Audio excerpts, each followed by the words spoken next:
ከናቶ ጀዋርም ጋር ተባብረን እየሰራን ነው ተግባብተን እየሰራን ነው እኔና የጀዋርም ገናኘት አገዛዙ ተጨንቋል አሁን እዚህ ተበሳጭቷል እኔና ጀዋር እንዴት ይገናኛሉ ተብሎ ስንት ዘመቻ ነው የተካሄደብን በገዢው ብቻ ሳይሆን በተቃዋሚው የአማራ ኃይሎችም ጥሩ ተነሳሽነት አብሮ ለመስራት በጣም ከመቼውም ጊዜ በላይ እኔ ደጋግሜ ይሄን ነገር መናገር ፈልግ የበለጠ ማጠናከር ወደ በጎ ነገር መግፋት ያስፈልጋል ነገር ግን ይሄን ስብስብ የሚፈሩ ኃይሎች አሉ ስለዚህ ያለፈ ቁርሾ ያነሱ እርስ በርሳችን በጥርጣሬ እንድንጋጭ የሚፈልጉ ኃይሎች አሉ ይሄን በብቃት ማፍረስ አለበት ይሄ ግን አብረን ለመስራትና ወደፊት ለመጓዝ ይሄ የሁላችንም የህልውና ፈተና የሆነው አደጋ የሆነው አገዛዝ ታግለን ለማሸነፍ ግን በምንም ተአምር እንቅፋት መሆን የለበትም በየሂደቱ ይሄን ማፍረስ አለበት ይሄ እንቅፋት እንዲሆን የሚፈልገው አገዛዙ ብቻ እና ያገዛዙ ኃይሎች ናቸው እና ይሄን እየተከታተል ማፍረስ አለበት እኔና የጀዋር ገናኘት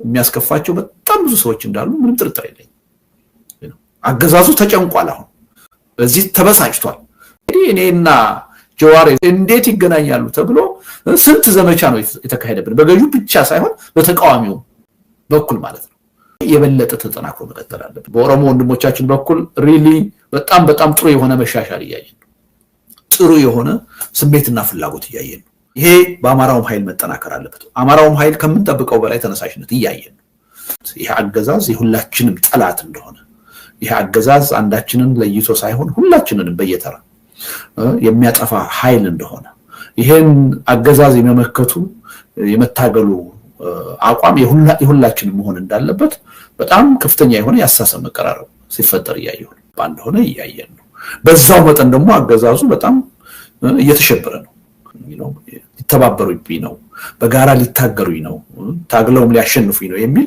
ትልቅ የሆነ ስጋት ውስጥ ወድቋል ምክንያቱም ትልቁን መሳሪያውን ነው ከእጁ ያስጣል ነው ያለ ነው የአገዛዙ ትልቅ መሳሪያ የኛ መከፋፈል ነው እኛን በተለያዩ አጀንዳዎች እየከፋፈለ ለአንዳችን ጥቅም የቆመ ያስመሰለ እኛን አንዳችን ሌላችንን በጥላትነት ያያየን እንዳንተባበር ማድረግ ነበር ይሄን ትልቅ መሳሪያ ከእጁ ያራገፍ ነው እና በዛ ምክንያት ትልቅ ፈተና ውስጥ ገብቷል ሽብር ውስጥ ገብቷል እና አሁንም ይሄ ነገር እንደው ተጠናክሮ የላቀ ደረጃ ደርሷል የሚል እምነት የለኝም ብዙ ስራዎችን የሚጠይቅ ጉዳይ ነው እነዛን ስራዎች በጥንቃቄ በስክነት ከሰራን በአጭር ጊዜ ውስጥ የኢትዮጵያ ህዝብ ትግል ወደ ጥሩ ውጤት ይሸጋገራል የሚል እምነት አለኝ ከኢትዮጵያ ወይም ከባግዳድ ጋር የሚነጻጸር ችግር ኖሮ አይደለም ግን ነገሮች ወዴት አቅጣጫ እየሄዱ እንደሆነ ነው ግነት ተጨምሮ የሚገለጽ ነገር አለ በዛ መልኩ ለመግለጽ ነው እንጂ ተነጻጻሪም አይደለም ግን የኛ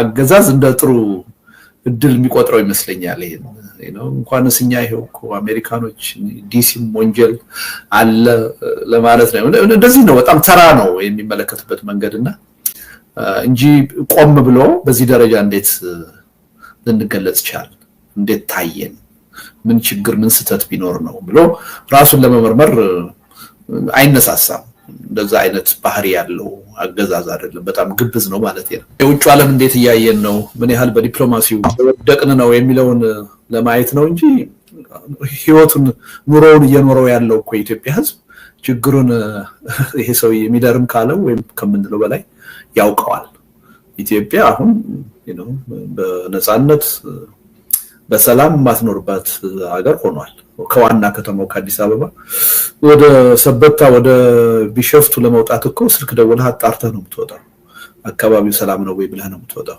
እና ምንም ዋስትና የሌለበት ሁኔታ ነው ያለው የሰው ልጅ ከቦታ ቦታ በነጻነት መንቀሳቀስ የማይችልበት እና መኪና ነድቶ ከአንድ አካባቢ ወደ ሌላ አካባቢ ወደ ክፍለ ሀገር መሄድ ብርቅ የሆነበት ለህዝቡ ብቻ አይደለም የሀገሪቱ ጠቅላይ ሚኒስትር ከሌ የሚባል ከተማ ተገኙ ተብሎ እኮ በዜና እኮ እንደ ብርቅ ይነገራል ጅማ መሄድ ነቀምት መሄድ ለአንድ አስተዳድረዋለሁ ለሚል መንግስት ጠቅላይ ሚኒስትር ብርቅ የሆነበትና ዜና የሚሆንበት ሀገር ውስጥ ነው ያለነው አገዛዙ የፈለገ ፋክት ቢደረደር ደንተው አይደለም እሱ ምንም የራሱን ፋክት የራሱን ስቴትመንት ኮክ ያደረገ በአደባባይ ለመናገር ምንም ወደ ኋላ የሚል አይደለም እና አገዛዙ ከራሱ ጋር የተጣላ ነው እና ችግር ያለበት ነውና መቼም እሱ የሚለው ነገር በቁም ነገር ቆጥረን እንደዚህ ያለ ብለን ለምን አለ ብለን መጠየቅ ያለብን አይመስልኝም እኛ እኮ አይደለም አሁን በእንደዚህ በአፍሪካ ደረጃ ያሉ በአካባቢ ያሉ ሀገሮች እኮ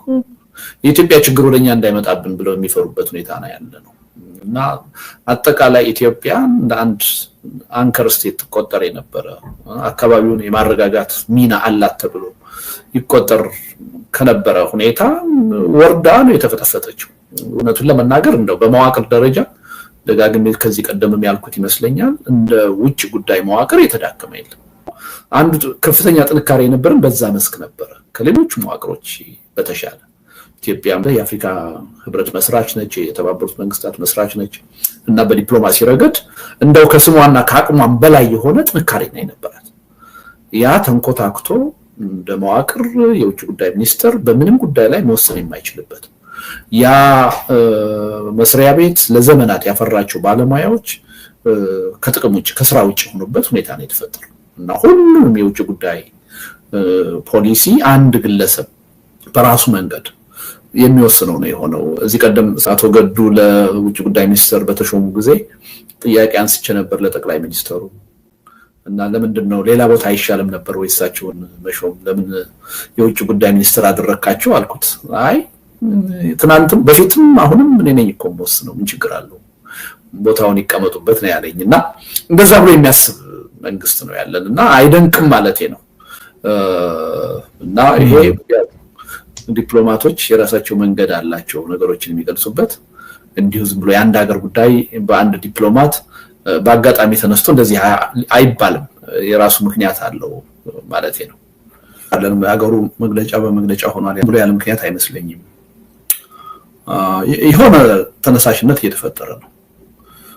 አንዳንድ ነገር አንድ ነገር የሚሞላበት ጊዜ አለ፣ ሞልቶ ደግሞ የሚፈስበት ጊዜ አለ እና ኢትዮጵያ ውስጥ እየተፈጸመ ያለው በደል ግፍ አሁን ሞልቶ የሚፈስበት ሁኔታ ነው እየተፈጠረ ያለው እና ከዚህ በኋላስ ዝም ብለን መቀጠል የለብንም፣ እጃችን አጣጥፈን ማየት የለብንም የሚል የበቃኝ ስሜት በህብረተሰቡ ውስጥ እየተፈጠረ ይመስለኛል። የዛ ነጸብራቅ ነው በፖለቲካ ኃይሎቹ መካከል ወይም ዙሪያ እንዲህ አይነት እንቅስቃሴ በርከት ብሎ አሁን መስማት የጀመርነው ያለ ምክንያት አይመስለኝም። አየሩ እየተቀየረ ነው። እስከመቼ ነው በዚህ ሁኔታ የምንቀጥለው? ምን እስከምንሆን ነው የምንጠብቀው የሚለው ስሜት በጣም እያደገ ሄዷል እና ያገዛዙ ግፍና በደልም ደግሞ ሞልቶ መፈስ እየጀመረ ነው ያለው እና የዚህ መገለጫ ነው የሚመስለኝ እና አገዛዙ በጣም ከፍተኛ የሆነ ስጋት ውስጥ ነው።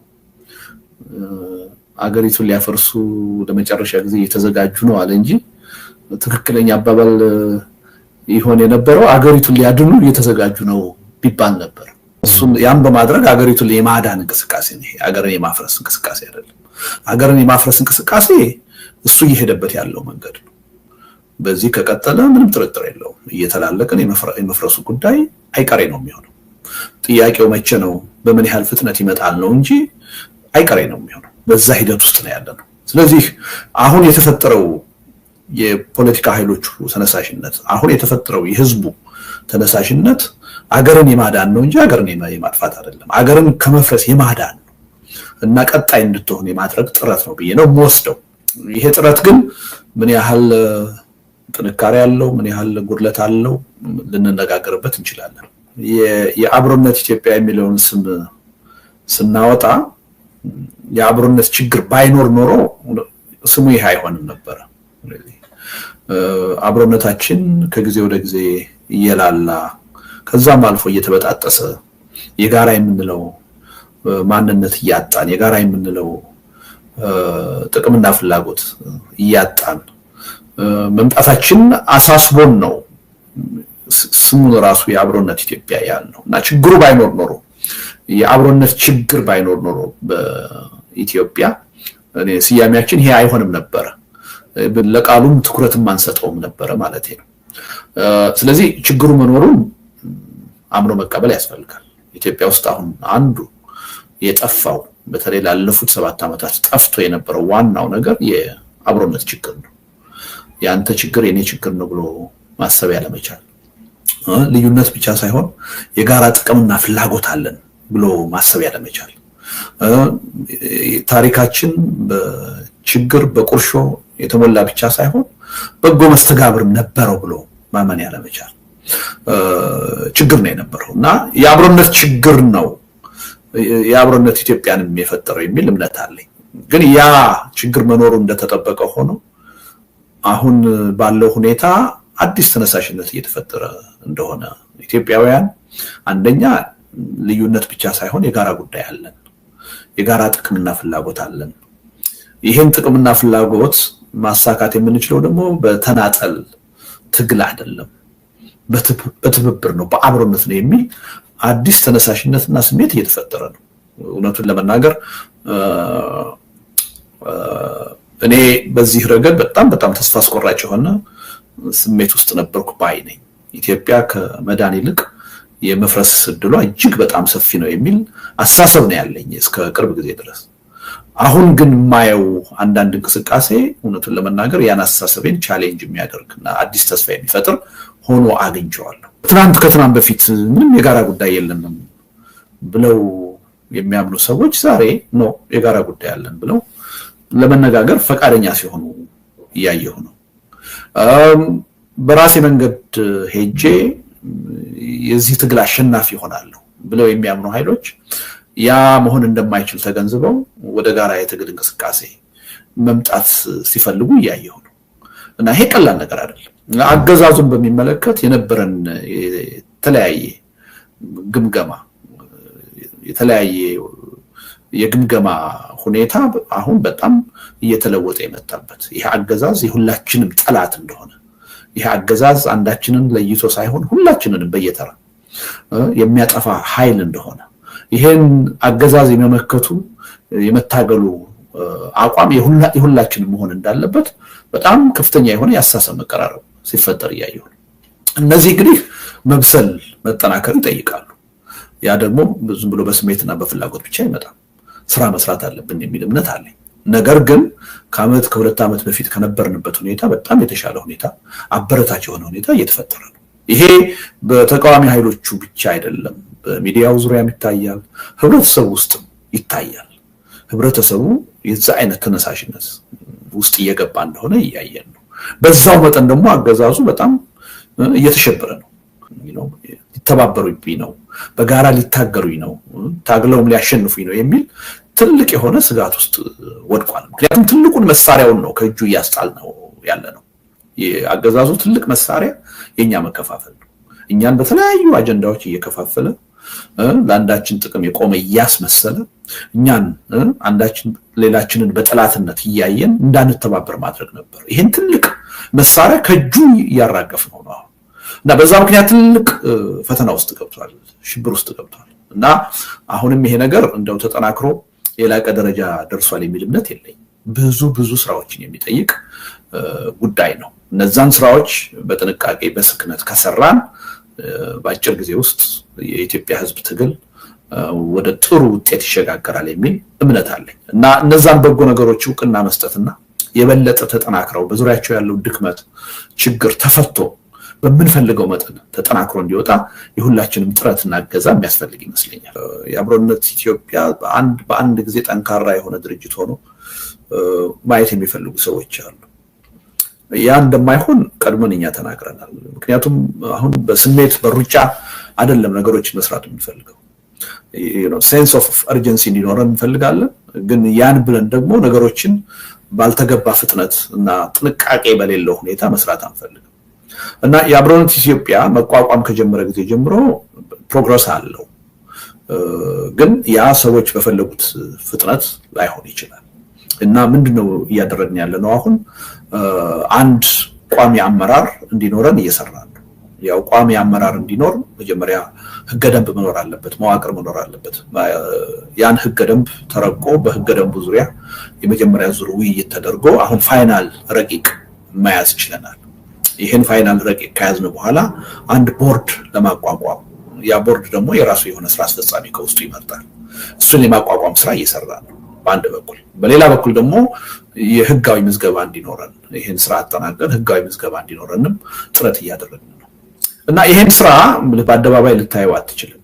ግን እኛ በሳምንት ቢያንስ 2 ጊዜ እንሰበሰባለን በስብሰባ ደረጃ ቀላል ነገር አይደለም። ብዙ ሰዓት መስዋዕት አድርገን እየሰራን ነው። አንዳንዶቻችን ከስብሰባ ውጪ ያንዳንዱን ዕለትና ሰዓት በዚህ ጉዳይ ላይ ተጠምደን ነው እየሰራን ያለነው። ደጋግሜ እንዳልኩት እንቅልፍ መተኛት በማያስችል ደረጃ ነው የጉዳዩን አሳሳቢነት አስቸኳይነት ግምት ውስጥ ከተን እየሰራን ያለነው። ስለዚህ ይሄን ደግሞ ስናደርግ ስራ ፈተን መሆን የለበትም በሚል ልናካሄዳቸው የፈለግናቸውን መድረኮች በተጓዳኝ እያካሄድን ነው። እነሱ የራሳቸው ጊዜ ይጠይቃሉ፣ ድካም ይጠይቃሉ፣ ጥረት ይጠይቃሉ። ከአሁን ቀደም ያው ያካሄድናቸውን እንደ ትልቅ ህብረተሰቡን ያስደሰተ ትዕይንተ ህዝብ ማካሄድ ችለናል። ከዛ በኋላ ደግሞ የኢንቴሌክቹዋልስ ተገናኝተው በአገር ጉዳይ ውይይት እንዲያደርጉ ማድረግ ችለናል። አሁን በመገናኛ ብዙሃን ዙሪያ የሚሰሩ ኃይሎች ነገ ተገናኝተው ተመሳሳይ ውይይት እንዲያደርጉ እየተዘጋጀን ነው። ከዛ ቀጥሎ ደግሞ ሲቪክ ማህበራት በተመሳሳይ አጀንዳ የሚነጋገሩበት መድረክ ይኖራል እና በአንድ በኩል ውስጣዊ ሁኔታችንን አጠናክረን ለመውጣት ስራ እየሰራን ነው። በሌላ በኩል ደግሞ እንዲሁ በውስጥ ጉዳያችን ብቻ ጊዜውን ላለማጥፋት በተጓዳኝ መሰራት የሚገባቸውን ስራዎች እየሰራን ነው። ስለዚህ እነዚህ መድረኮች ካለቁ በኋላ በአንድ በኩል፣ በሌላ በኩል ደግሞ የውስጣዊ ሁኔታችንን ባይሎ ካለቀ በኋላ አመራር ከፈጠርን በኋላ ህጋዊ ምዝገባችንን ከጨረስን በኋላ ከዛ በኋላ በሙሉ ትኩረታችን መሬት ላይ ስራ የመስራት ፍላጎት ነው ያለን እና ይሄን ስራ ግን እንዲሁ ዝም ብለን ግፊት አለ ብለን በስሜት ልንሰራው በችኮላ ልንሰራው አልፈለግንም። ያው ደጋግመን የምንናገረው ነገር አለ። እኛ አሁን የምንፈልገው የኢትዮጵያ ህዝብ ትግል አሁን ካለበት በከፍተኛ መጠንና ፍጥነት ተጠናክሮ የኢትዮጵያ ህዝብ አገዛዝ አንቀጥቅጥ ከዛም በላይ አገዛዝ አንበርክክ የሆነ ሰላማዊ ህዝባዊ እምቢተኝነትን አቀጣጥሎ ከፍተኛ የሆነ ለውጥ እንዲመጣ ነው የምንፈልገው። ይሄን ለውጥ ለማምጣት ሁለት መሰረታዊ ነገሮች መሟላት አለባቸው። የአጀንዳ የሐሳብ ጥራት ያስፈልጋል። በስሜት አይደለም መመራት ያለበት። ስለዚህ በዚህ ረገድ ስራዎችን መስራት ጀምረናል። ስለዚህ በተለይ እነዚህ መድረኮችና የውስጥ ጉዳያችንን ካጠናቀቅነው በኋላ ይሄን የሐሳብ ጥራት ይሄን የመሰባሰቢያ አጀንዳ ጥርት ባለ መልኩ የማምጣትና የማቅረብ ስራ ነው የምንሰራው። ቀጥሎ ደግሞ በተናጠል የሚሆን ነገር የለም። በሩጫ እያንዳንዳችን በራሳችን ሄደን ዘላቂ የሆነ ውጤት ልናመጣ አንችልም። የኢትዮጵያ ተቃዋሚ ኃይሎች አንዱ መሰረታዊ ችግራቸው በጋራ አሸናፊነት አለማመናቸው ነው። ሁሉም እኔ በራሴ መንገድ ሄጄ ይህን መንግስት ጥዬ እኔ የበላይ ሆናለሁ ብሎ ማሰብ ነው እንቅፋት ሆኖ ይኖር። ይሄ እንደማይቻል ሂደቱም እያሳየ ነው፣ ልምዱም እያሳየ ነው። በአስተሳሰብ ደረጃ ትክክል አለመሆኑ ቻሌንጅድ ሆኗል እና አሁን በተናጠል ሄደን የትም አንደርስም። ለማሸነፍም ካሸነፍን በኋላ ውጤቱ ዘላቂ እንዲሆንም ከተፈለገ ይሄ ትግል በትብብር በህብረት መመራት አለበት፣ በድርጅት መመራት አለበት የሚለው አስተሳሰብ ተቀባይነት እያገኘ ነው። ስለዚህ በእነዚህ ሁለት ጉዳዮች ምክንያት ምናልባት ህብረተሰቡ በሚፈልገው ፍጥነት በአንድ ጊዜ ጎልተን ላንወጣ እንችላለን። ይሄ ግን ከጥንቃቄ አንጻር እንደሆነ የሚሰሩ ስራዎችን በማያዳግም ሁኔታ ያለፉ ስህተቶቻችንን ችግሮቻችንን በማይደግሙ ሁኔታ የመስራት ፍላጎት ከመኖር መሆኑን ታሳቢ እንዲያደርገው እንፈልጋለን እና እኛ ስራ እየሰራን ነው፣ አልቦዘንም ማለት ነው። የአብሮነት ኢትዮጵያ የመገናኛ ብዙሃንን ሚና በጣም ከፍተኛ ትኩረት ነው የሚሰጠው።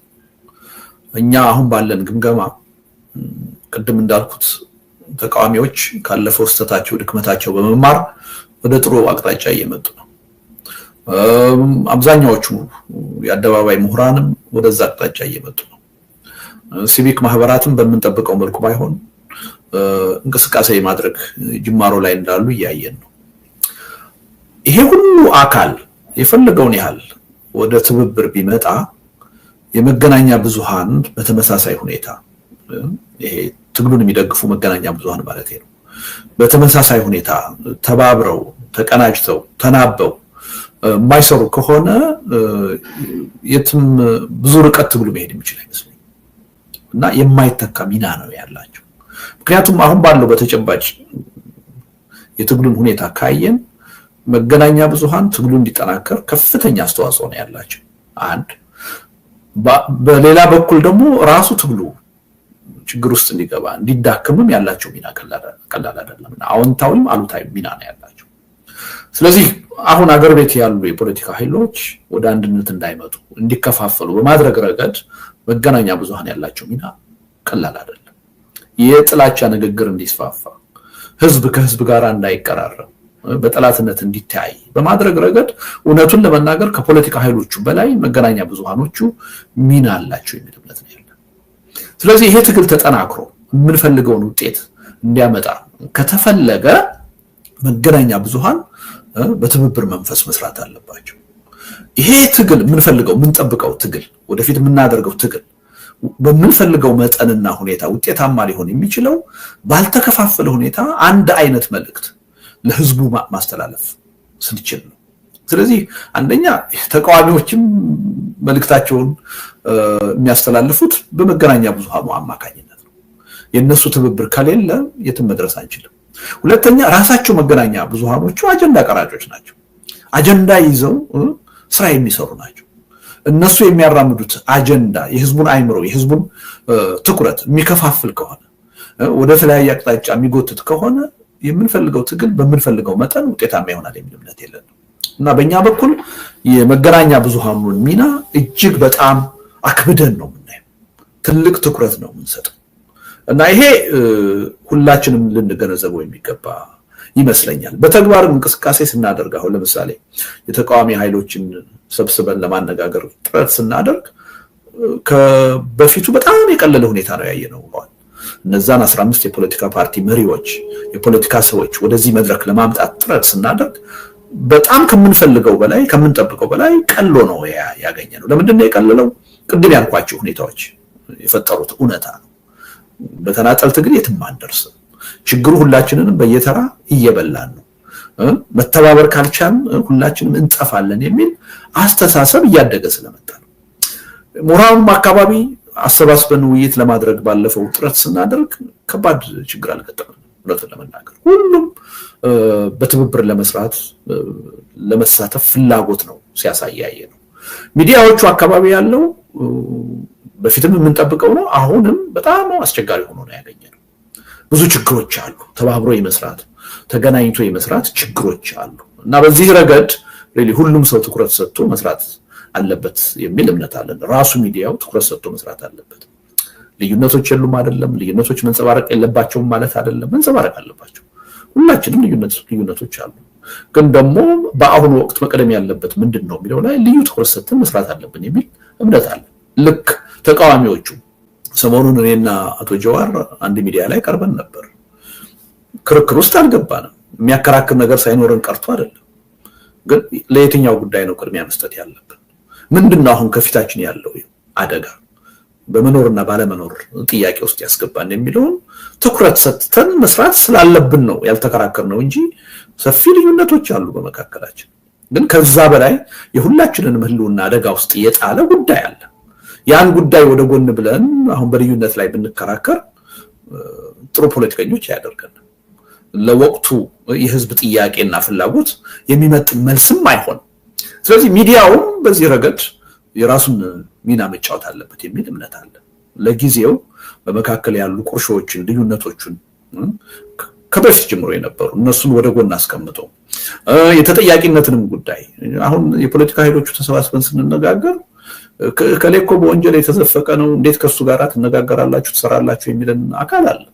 እውነቱን ለመናገር ኢትዮጵያ ውስጥ ብዙ ኃይል ተነካክቷል፣ በብዙ ችግር ተነካክቷል። ይሄን ወደፊት እውነተኛ የሆነ የሽግግር ሂደት ሲመጣ ለእውነተኛ የሽግግር ጊዜ ፍትህ ትተን በጋራ ጉዳይ አሁን አብረን መስራት ማንችል ከሆነ ከተነካካው ጋራ ሁሉ አብረን አንሰራም አብረን አንታይም ካልን ግን ስታክ ነው የምናደርገው።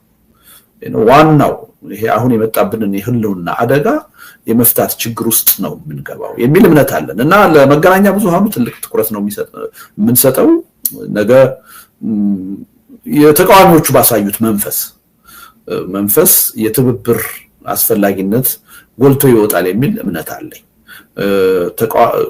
መገናኛ ብዙሃን አሁን አገሪቱና ህዝቡ ያለበትን ችግር ግምት ውስጥ በማስገባት ከልዩነታቸው በላይ የጋራ ጉዳይ ላይ ትኩረት አድርገው ራሳቸውን ሌላውም የፖለቲካ ኃይል እና ህብረተሰቡ ወደ ትብብር የሚሄድበትን ግፊት ለማድረግ የራሳቸውን መልእክት ያስተላልፋሉ የሚል እምነት አለኝ እና ከአብሮነት ጋር አብሬ ያልሰራም የሚል ወይም ለአብሮነት አልተባበርም የሚል መገናኛ ብዙሃን የለም እና በጣም ጥሩ የሆነ መግባባት ነው ከኛ ጋር መገናኛ ብዙሃን ያሉት። እውነቱን ለመናገር ከምንጠብቀው በላይ ለምናደርገው እንቅስቃሴ ትብብር እያደረጉ ነው። ከምንጠብቀው በላይ ያን ትዕይንተ ህዝብ ስናካሂድ እኮ ማክሲመም 10 ሚዲያዎች ላይቭ ቢያስተላልፉት ብለን ነበር ያቀድነው። ግን ከ31 በላይ ሚዲያዎች ናቸው በቀጥታ ያስተላልፉት። ከዛም በኋላ ያን መድረክ በበጎነት በበጎ ሁኔታ በማየት በመገምገም እና ህብረተሰቡ እንቅስቃሴያችንን እንዲደግፈው በማድረግ ረገድ መገናኛ ብዙሃኑ የተጫወቱት ሚና ቀላል አይደለም። ስለዚህ የአብሮነት ኢትዮጵያን በሚመለከት እውነቱን ለመናገር የዛ አይነት ችግር የመተባበር ችግር የለም። ከኛ ጋራ ሁሉም ሚዲያዎች ምናልባት እንደው በጣት ከሚቆጠሩ አንዳንድ ሚዲያዎች ውጪ ሁሉም ሊባል በሚችል ደረጃ አብሮ የመስራት ፍላጎት ነው ያለው። ግን ሚዲያው ከአብሮነት ጋር አብሮ መስራቱ በቂ ነው ማለት አይደለም። እኛ የምንፈልገው ራሱ አብሮነት እኮ የተቋቋመበት ዋና ዓላማ ራሱን ለማጠናከር አይደለም፣ ትግሉን ለማጠናከር ነው። ትግሉ ውስጥ ያሉ ችግሮች ተፈተው የኢትዮጵያ ህዝብ ትግል ተጠናክሮ ለውጤት እንዲበቃ ለማድረግ ነው። ስለዚህ የሚዲያውን ሚና ከአብሮነት ጋር ካለው ግንኙነት ብቻ አይደለም የምናየው፣ ለትግሉ ከሚያበረክተው አስተዋጽኦ ነው በዋናነት የምናየው። ስለዚህ የፈለገውን ያህል እኛን በበጎ የሚያዩ ቢሆኑ ከኛ ጋር የሚተባበሩ ቢሆኑ ትግሉን በሚመለከት የተባበረ ሐሳብ የተናበበ ሐሳብ ማስተላለፍ ካልቻሉ ዞሮ ዞሮ እኛ የተቋቋምንበትም ኮዝ የትም አይደርስም፣ ችግር ውስጥ ይገባል የሚል እምነት ነው ያለን።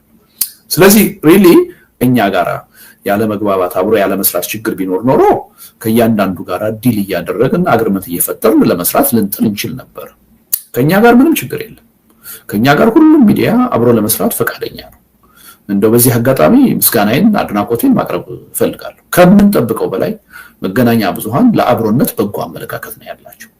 አሁን ትልቁ ችግር ያለው እርስ በርሳቸው ጤናማ የሆነ አመለካከት የትብብር መንፈስ ካላዳበሩ ወደ ህዝቡ የሚተላለፈው መልእክት የተከፋፈለ ነው የሚሆነው፣ ጤናማ አይሆንም። ያ ደግሞ የህዝቡን ትብብር ይጎዳዋል፣ ትግሉን ይጎዳዋል። ለምን መሰለህ ቴዲ፣ ህዝባችን ያው እንደማንኛውም ሀገር ህዝብ የራሱ የሆነ አቅም አለው።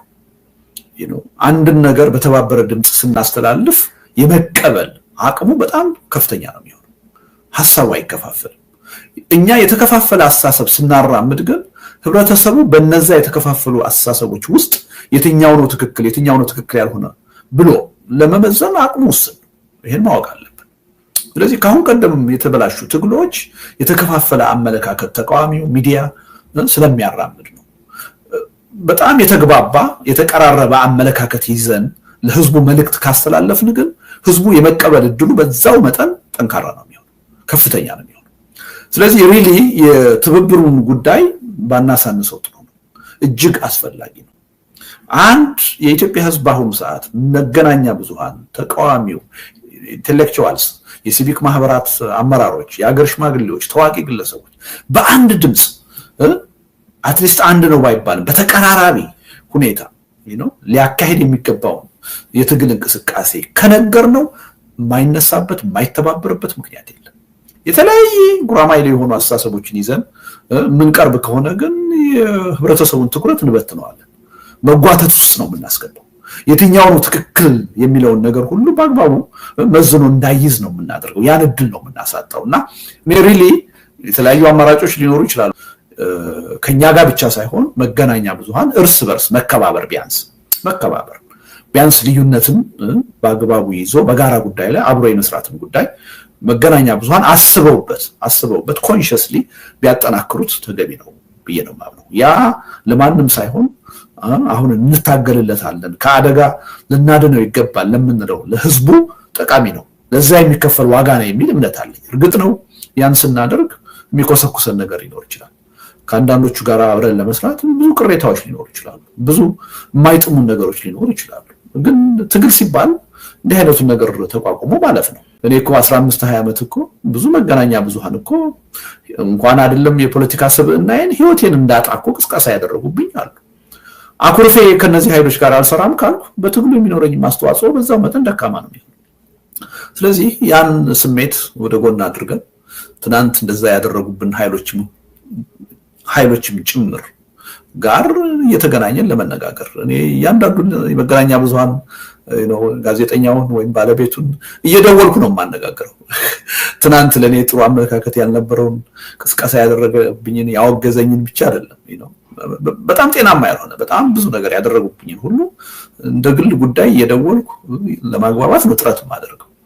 አይ ቲንክ የአብሮነት ኢትዮጵያም በዚህ መልኩ ከሁሉም ጋራ ትብብር የማግኘት እድል የሚያገኘው የአይነቱን አስተሳሰብ መራመድ ስለቻለ ይመስለኛል። እና ሪሊ ከኛ ጋር ብቻ ሳይሆን ሚዲያው እርስ በራሱ ያለው ግንኙነት እንዲሻሻልና ወደ መግባባት እንዲሄድ መስራት ጠቃሚ ነው የሚል እምነት አለ። የተጀመሩ ስራዎች አሉ። በነዛም ሁለት መድረኮች ለምሳሌ አንዱ 26 ሰዎችን መርጠን ያሳተፍንበት፣ ቀጥሎ ደግሞ 12 የፖለቲካ ድርጅት መሪዎችን ያሳተፍንበት እና በዋናነት የአጀንዳ ልየታ ላይ ነው ስራ የሰራነው። የነዛ መድረኮች ውጤቶቹ በእጃችን ነው ያሉት። ወደፊት የበለጠ አጠናክረን ይዘናቸው ነው የምንቀጥለው እና እንጠቀምባቸዋለን ማለት ነው። የተቋረጠ ስራ አይደለም። ግን በአጀንዳ ልየታ ላይ ራሱ ቁጭ ብለን ተነጋግረን ይሄ ጋራ አጀንዳ ነው፣ ይሄ ጋራ አይደለም፣ ይሄ ወቅታዊ ነው፣ ይሄ ጊዜ የሚጠብቅ ነው ብለን ለመለየት መጀመሪያ የሆነ ተግባቦት ያስፈልጋል፣ መቀራረብ ያስፈልጋል። ያን መቀራረብ ነው አሁን ለመፍጠር እየሞከርን ያለነው። ልዩነት ብቻ ሳይሆን የጋራ ጉዳይ አለን። እርግጥ ነው ተቋስለናል። በብዙ ቁርሾ ውስጥ ነው ያለፍነው። አንዳችን ሌላችንን በተለያየ መንገድ ስናይ ነው የኖርነው። አሁን ግን ሁላችንንም ህልውና የሚያጠፋ አደጋ መጥቶብናል። ህዝባችንን አገራችንን ከመኖር ወደ አለመኖር የሚቀይር ስጋት መጥቷል። ስለዚህ ለዚህ ስንል እስቲ ተቀራርበን ተባብረን የመስራትን ጉዳይ እንተማመንበት የሚል ጉዳይ ነው። ይሄ አስፈላጊ የሆነ ቅድመ ሁኔታ ሆኖ ስላገኘነው ነው እንጂ ዋናው ትኩረታችን የሚሆነው ይሄን መግባባት ከፈጠርን በኋላ ወደ አጀንዳ ልየታው ነው የምንሄደው እና ያን አጀንዳ እየያዝን ሁሉም በአጀንዳ ዙሪያ እየተሰባሰበ እንዲሰራ ማድረግ ነው። እና ለምሳሌ ፓርቲዎቹ በዛ ደረጃ መግባባት እንደፈጠሩ አየን። ከዚህ በኋላ ወዴት ነው የምንሄደው? ኦኬ የጋራ አጀንዳዎችን በደንብ አንጥረን ማውጣት አለብን። በነዛ የጋራ አጀንዳዎች ደግሞ አንድ ስብስብ ወይም ግራንድ ኮሊሽን መፍጠር አለብን። ይሄን ፈጥረን ነው ተጨባጭ የሆነ ትግል መሬት ላይ ማካሄድ የምንችለው እና ወደዛ የሚያስኬደን መንደርደሪያ ወይም ቅድመ ሁኔታ ስለሆነ ነው የተግባባቱ ጉዳይ የመግባባቱ ጉዳይ አብሮ ለመስራት ተነሳሽነት የመፍጠሩ ጉዳይ አስፈላጊ ቅድመ ሁኔታ ስለሆነብን ነው እንጂ ዋናው ፍላጎታችን በአጀንዳ ዙሪያ እንዲሰራ ነው። ቅድም ምን ብያለሁ? ሁለት ነገሮች ያስፈልጋሉ ይሄ ትግል ውጤታማ እንዲሆን። አንደኛው የአጀንዳ ጥራት ነው። በአጀንዳ ጥራት የማይመራ ትግል የትም አይደርስም። ስለዚህ ዋናው ትኩረታችን ስራችን የሚሆነው እሱ ነው። ሁለተኛው ድርጅት ያስፈልጋል፣ መሰባሰብ መተባበር ያስፈልጋል። የመዋቅር ልንለው እንችላለን ዝግጅት። ይሄ በዋናነት የምንሰራው ነገር ነው የሚኖረው። እነዚህ ሁለት ነገሮችን አድምተን ለመስራት መጀመሪያ እርስ በርስ መነጋገር መቻል አለብን። በአንድ መድረክ ቁጭ ብለን ለመወያየት መወሰን መቻል አለብን። ከዛ በኋላ ነው እነዛ ነገሮች መስራት የሚቻለው በሚል ነው እና ይሄ እጅግ አስፈላጊ የሆነ ቅድመ ሁኔታ ስለሆነብን እንጂ ምንም ጥርጥር የለውም። በአጀንዳ ልየታ ዙሪያ እና በአጀንዳ ዙሪያ ነው መስራት የምንፈልገው። ችግራችን 1 2 3 ብቻ ቢሆን ኖሮ ትኩረታችንም የተወሰኑ ነገሮች ላይ ሊሆን ይችል ነበር። ሰዎች በጦርነት ምክንያት በየቀኑ በድሮን በሚገደሉበት ሁኔታ ልጆቻቸው፣ ወንድሞቻቸው፣ እህቶቻቸው በሰላም ውሎ የማደር እድል ባጡበት ሁኔታ ኢኮኖሚው ቀዳሚ ሆኖ ሊመጣ አይችልም። ያስቸግራል። ምንም ጥርጥር የለውም። ከባድ ችግር ነው። ራሱም የህልውና ፈተና እየፈጠረ ነው ኢኮኖሚው በሁለት መንገድ። በህዝቡ በዜጎች ዘንድ ከፍተኛ የሆነ የህልውና ችግር እየፈጠረ ነው። ሰዎች በሚያገኙት ደሞዝ ሰርተው በሚያገኙት ገንዘብ መኖር እና ልጆችን ማስተማር ማስተዳደር የማይችሉበት ሁኔታ እየተፈጠረ ነው። ይሄ የህልውና ችግር ነው ራሱን ችሎ፣ ምንም ጥርጥር የለውም። ራሱ የመንግስትም ህልውና ከኢኮኖሚ ጋር በጣም የተሳሰረ ነው። እንደው ይሄ የፖለቲካ ትግሉን ተወውና ጦርነቱን ተወውና አሁን ያለው የኢትዮጵያ ተጨባጭ ሁኔታ ለተወሰኑ አመታት ባለበት ሁኔታ ከቀጠለ በኢኮኖሚ ችግር ብቻ መንግስት ይሽመደመዳል፣ ኮላፕስ ያደርጋል። ጦርነት እጅግ በጣም ውድ ነው በአሁኑ ዘመን። እንኳን ጦርነት አይደለም የኢትዮጵያ አየር መንገድ ውድ ዋጋ እያስከፈለ ሰዎችን እያጓጓዘ ከስር ያለው ብሎ ነው ዘንድሮ መግለጫ ያወጣው። $20 ሚሊዮን ከስር ያለው ነው ያለው፣ ውድ ዋጋ እያስከፈለ ማለት ነው። የኢትዮጵያ መንግስት ጦርነት ሲያካሂድ ከፍተኛ የሆነ የሎጂስቲክ ጥያቄ አለ። ሌላውን ትተነው ትራንስፖርቱን ብናይ በአየር የሚያጓጉዘው በመኪና የሚያጓጉዘው ነዳጅ ነው የሚጠቀሙ። ያ ነዳጅ ደግሞ በውጭ ምንዛሬ የሚገዛ ነው።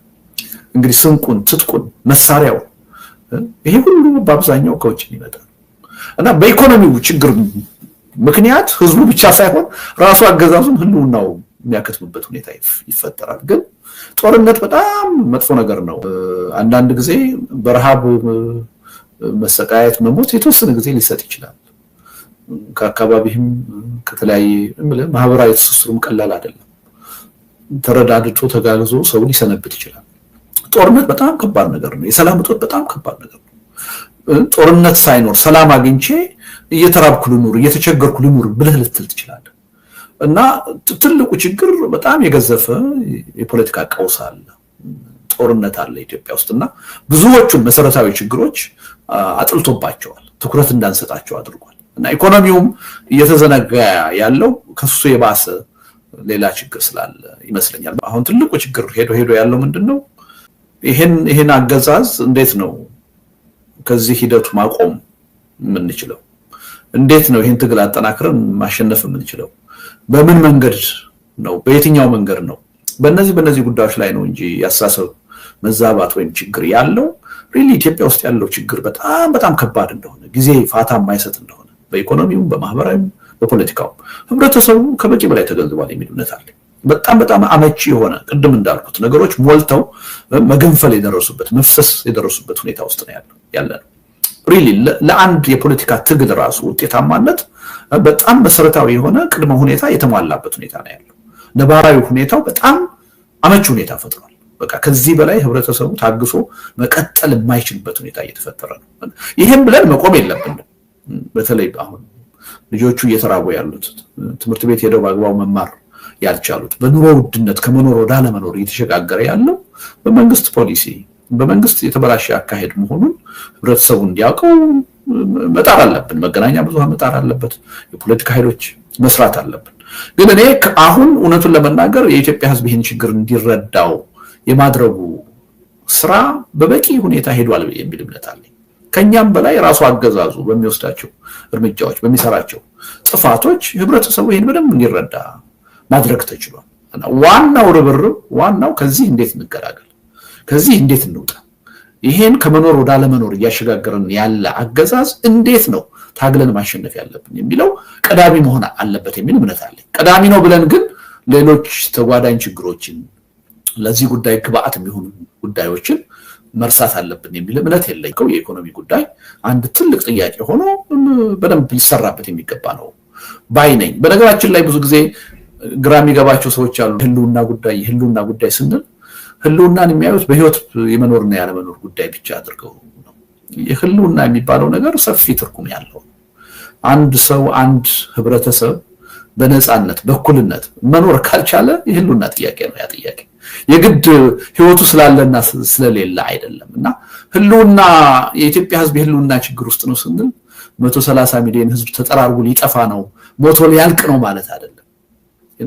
እየተራቡ መኖር፣ ያለ እኩልነት መኖር፣ በግፍ በአገዛዝ ስር ሆኖ መኖር፣ ነፃነትን አጥቶ መኖር ነው የህልውና ጥያቄ። እና ሪሊ በዛ ደረጃ የተዛባ ማስተሳሰብ ያለውና ኢኮኖሚም የህልውና ጥያቄ ሆኖ መጥቷል። ፖለቲካ፣ ጦርነት የህልውና ጥያቄ ሆኖ መጥቷል።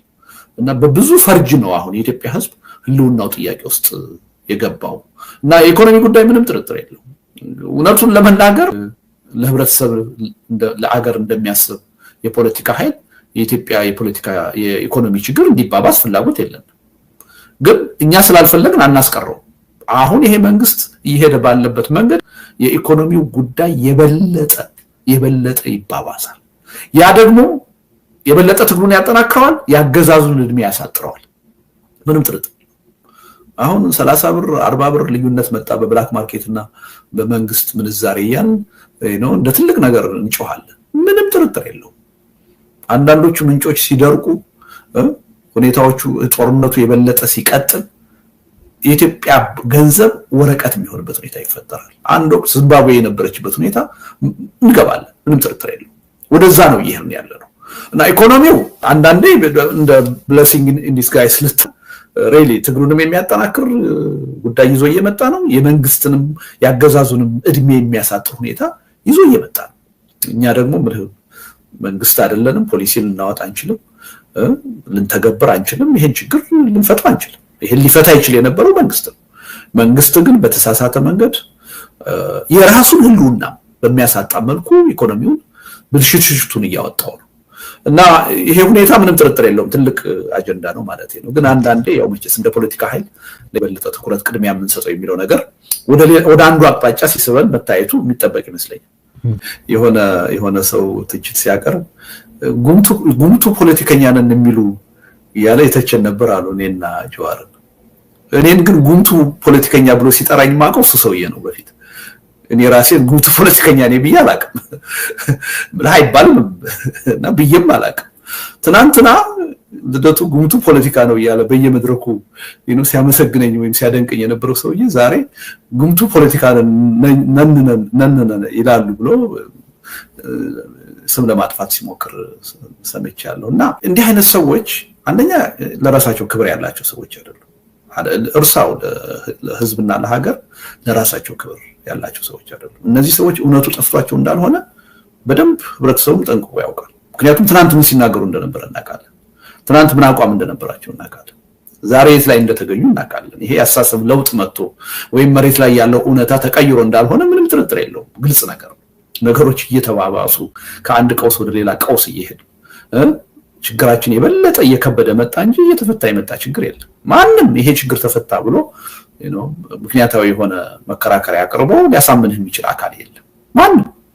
እና እነዚህ ሰዎች የሚያቀርቡት ትችት ያው አጀንዳ ጠፍቷል እኮ አሁን የሆነ ቦታ ላይ ተቃዋሚው ጎራ የቤት ስራችንን በአግባቡ ካልሰራን ጠቅላይ ሚኒስትሩ የጀመረውን ቤተመንግስት ጨርሶ ይኖርበታል ብዬ ተናገርኩ።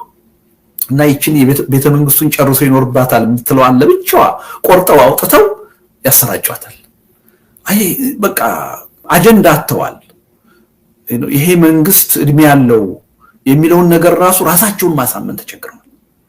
ስለዚህ ለዚህ ይረዳል ብለው የሚያስቡትን ነገር ሁሉ ሙከራ ያደርጋሉ። እና እሱ ኦልሞስት የሞተ ነገር ነው። ያገዛዙ የፕሮፓጋንዳ ማሽን ኦሬዲ ራሱን ሰልፍ ዲፊቲንግ በሆነ መልኩ ራሱን በልቶ ጨርሷል።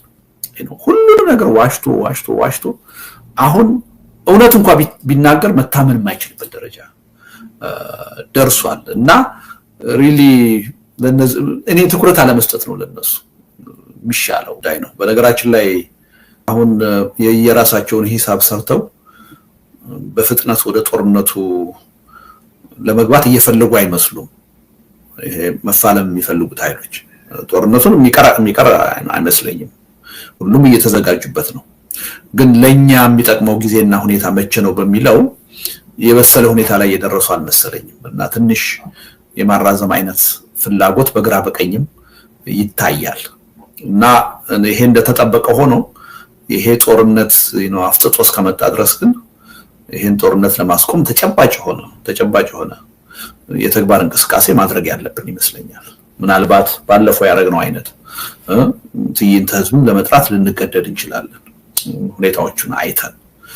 ትንሽ ግን አሁን የራሳቸውን ሂሳብ ሰርተው በተለይ ከዲፕሎማሲ አንፃር ጦርነቱን ጀማሪ መሆን የማያዋጣ መሆኑን አይተው በተለያዩ ስሌቶችም ያዘገዩበት ሁኔታ ይኖራል። ዞሮ ከዚህ ጋር በተጣጣመ አንድ ነገር ማድረግ እንዳለብን ይሰማኛል። ሰሞኑን አንድ ትልቅ ዘመቻ ተጀምሯል። እንግዲህ ግምት ትኩረት አንስታቸው ስል እንደው የሚደረገውን ፕሮፓጋንዳ ሁሉ ንቀንንተው ማለት አይደለም። አንዳንዴ እኛ ከምንገምተው በላይ በጣም አሳሳች የሆነ ፕሮፓጋንዳ ይዘው ሊመጡ ይችላሉ። ያን እግር በእግር እየተከተሉ ማፍረስ ያስፈልጋል። ለምሳሌ ሰሞኑን ይዘው የመጡት ጦርነት ይቆም የሚል በጣም በረቀቀ ሁኔታ ጦርነትን የሚወድ ህብረተሰብ እንደሌለ ይታወቃል። ጦርነት ይቆም የሚለውን አጀንዳ ሰው ይቀበለናል ብለው ነገር ግን በተዛባ ሁኔታ ጦርነት ፈላጊው በስልጣን ላይ ያለው መንግስት ሳይሆን ሌሎች ኃይሎች እንደሆኑ አድርጎ የማቅረብ ዘመቻ ጀምረው ነበር። ያኔ የሰራነው ስራ ውጤት ማምጣቱን ያየሁትኝ በዚህ ሂደት ነው። አዎ ጦርነት እንዲቆም እንፈልጋለን፣ ግን አገዛዝም አብሮ መውደቅ አለበት የሚል በጣም ብዙ ምክንያታዊ የሆነ ድምጽ ሰምቻለሁ። አየህ ህብረተሰብን ማብቃት ይሄ ነው፣ ማንቃት ይሄ ነው። እና ሪሊ አንዳንድ በጣም አሳሳች ሆኑ አይቻለሁ። አንዳንድ በጣም አስቀያሚ የሆነ አካሄድ የሚሄዱ አርቲስቶች ሳይቀሩ ጦርነት ይቆም የሚለውን አጀንዳ አምጥተው ለአገዛዙ የፕሮፓጋንዳ መጠቀሚያነት ሲያውሉት አይቻለሁ። ይሄን ማፍረስ ያስፈልጋል። ሪሊ ይሄን በማፍረስ ረገድ እውነቱን ለመናገር እንደው ከሚዲያው በላይ ሰው ህብረተሰቡ ራሱ በየሶሻል ሚዲያው በጣም ክሪቲካል የሆነ ትችት ሲያቀርብ አይቻለሁ።